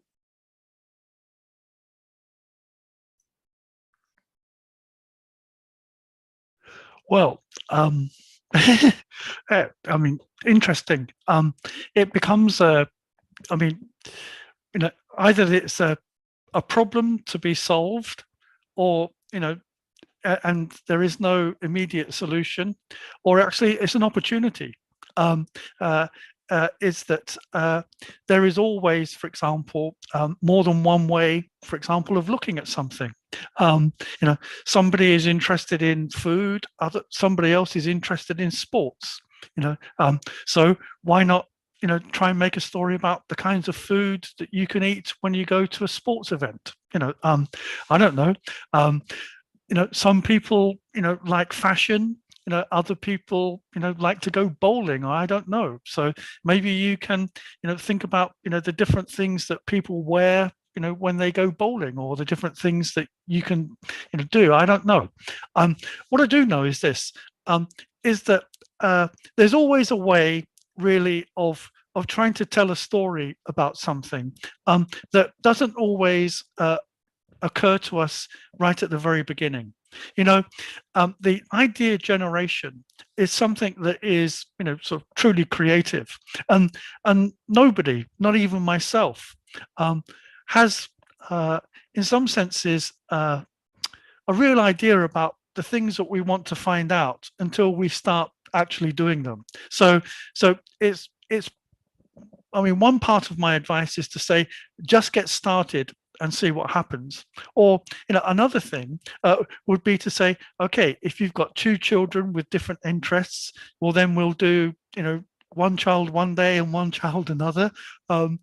Somebody can be responsible for the camera one day, somebody can be responsible for the voiceover on another. Both people can be involved in taking photographs. One child might be able to learn something from another child, and you never know what will happen. But I think the thing to do would be to really get started on something. Try to, as Sue Cheer is reminding us constantly, is to try to have that conversation. Talk about different interests. See if there are things that are common to both children, or if you can't find something that is common, maybe you can talk about the differences. How is it that you have different views and different interests about things, and make a story about that. Families are all about diversity and variation, and maybe that would be a good topic for a story that you could make. Is I have a number of children, they all have different interests. This is what happens when we go out together, and this is how we try to keep everybody busy and active and interested in different ways, depending on what it is that they like to do. The sky's the limit, right? Yeah. So is Dr. Penny and Sucha, would you like to share any of your thoughts based on this question in relation to the topics that the both of you shared today? Do you have any thoughts to share? If they have children of different interests, maybe they would like to do some purposeful screen time, but everybody wants to watch something different. Or for Sucha, if there's immersive learning, but all the children are, wanting to do something different. Do y'all have any thoughts to share on that? Do you want to go first, Sucha? Okay, sure. Besides taking turns, well, I think it's exactly how Dr. Tandro and say we can actually take turns. Someone then do voice recording and someone then do video. But how I would actually go about this is, let's say if we use the media of a video, there is at least a good, let's say a good size video is around 1 minute to 3 minutes. I would actually divide, maybe allow me to use a little bit of Chinese term, koko. Big brother can do the first 2 minutes, and then Meme or Titi can do, younger sibling can do the last few minutes. So that way is quite an interesting, everybody have got a share. And then I had a similar experience. I did a video like this before with my nephew and my son. So we did almost like a BBC Earth approach. They absolutely love BBC. So it's like the children around me, exactly how Penny has put it out, that they're afraid of horror films, but they have no doubts about watching BBC Earth again and again and again and again. So what I do is in this mini digital storytelling, right? Every child is in charge of a segment, almost like a news anchor, in charge of a segment of their own with their own topic. But when we put together, we call it our own documentary. So, and then I also use it as a learning opportunity where I say that, in a production, there's many roles, there's many responsibilities, and I use it as a way. That's why you need to cooperate and work together if you want to have a good outcome. So if Coco is better in video shooting, go ahead and do video shooting. And then if Titi or Meme is actually better in doing voiceover and would like to try out taking still shots and turn it into a stop motion, go ahead. But when we piece it together, it's like a combined effort. So actually from there, to me, the greater social or the greater learning outcome is children as a result of that learn how to cooperate, know how to have a taste of what we call collaborative learning. Because of us learning together, we are putting different skills together to have a different learning outcome.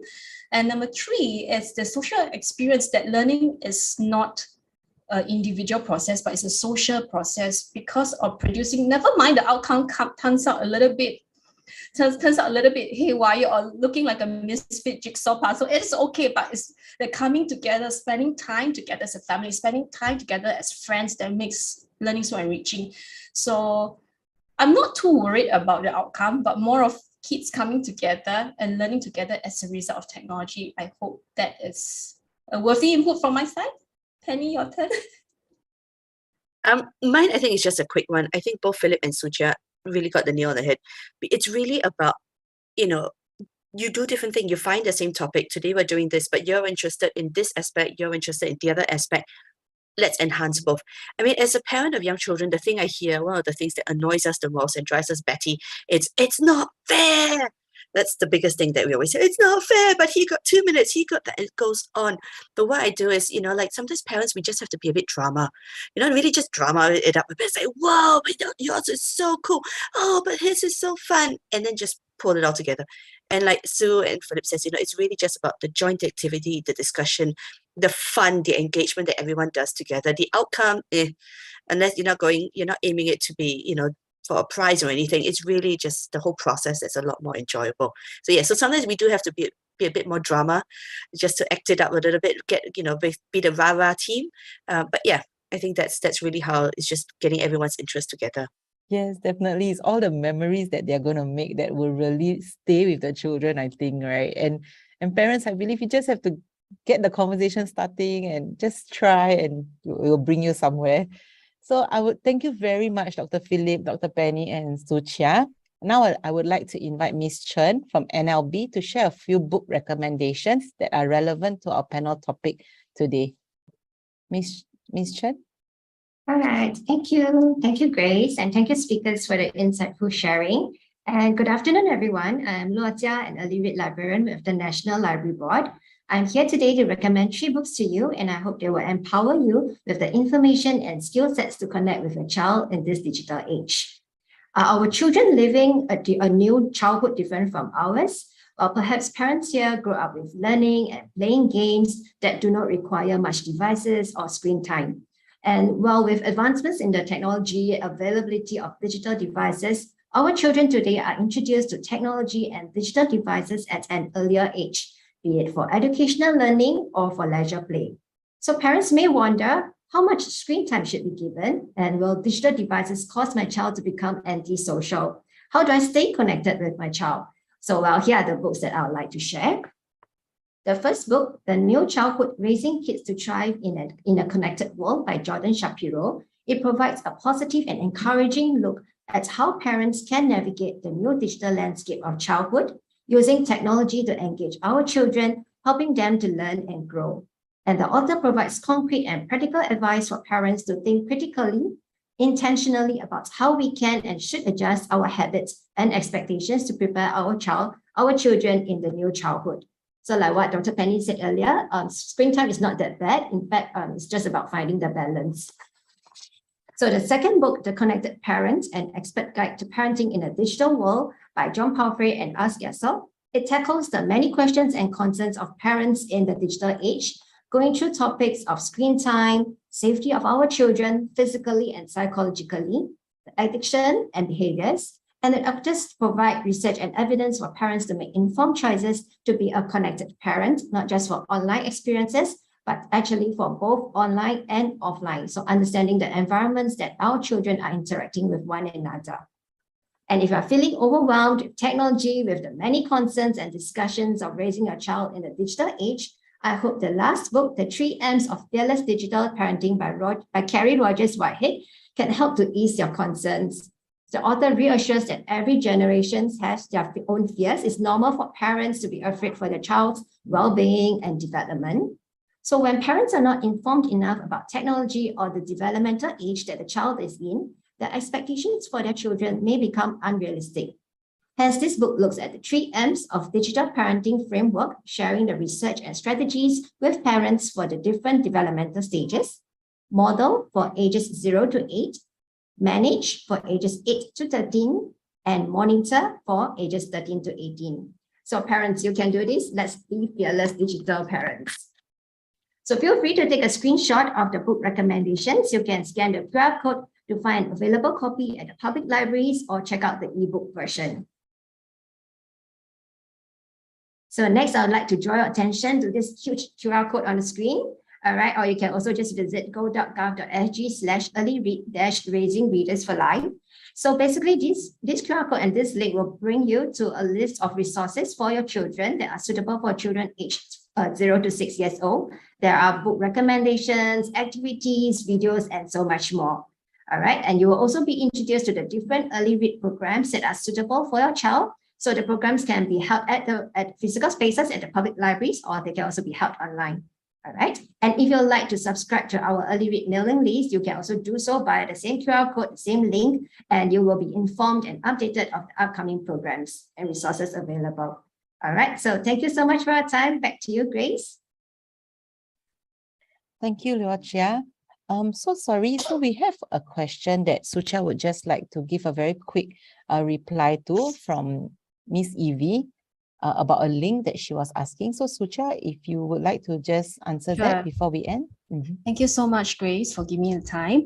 Miss Evie, I would actually like to take on your question. The reader that I've used just now is known as immersive reader. Immersive reader. It is an embedded function that you can find on all Edge, which is the browser, which is a web browser. So it's that little small like icon on the top right hand corner on Edge, the browser, that looks like a little book, mainly because immersive reader came about because there was this move by Edge to make reading a shared experiences even with children of special needs. So it's something that we can use with readers of all different needs as well. So it's called immersive reader. If you don't happen to see my reply on YouTube today, just keep in mind it's called immersive reader. You can do a search on it, but it's an embedded function that you can find at the top right-hand corner of all Edge browser. I hope that answers the question. Okay. Thank you very much, Sucha. I hope that answers, maybe all of you can also try out the immersive reader. So as we come to the close of this panel, I would like to thank all of you for taking your time out of your schedules to join us here today. I hope all the panels in this parental conference has enlightened you and empowered you as parents or caregivers to be adequately equipped to guide each of your children while celebrating their individual characteristics and needs. As you role model or facilitate activities to engage your child, may each of you embrace your own individuality and all the wonderful qualities you as parents and caregivers bring to your children. It truly takes a village to raise our children, and we as PCF will always put our utmost effort into supporting you and your children in this wonderful life journey. Thank you everyone for being here over these past 2 days. If you have missed any of the panels or would like to re-watch or revisit some of the strategies and topics discussed, do look out for the videos of all the 4 panels, which will be uploaded on YouTube in about a week's time. Once again, thank you, Dr. Penny, Dr. Philip, Sucha, and Ms. Chen for sharing your knowledge and time with us today. We wish everyone a wonderful week ahead. Thank you very much. Goodbye.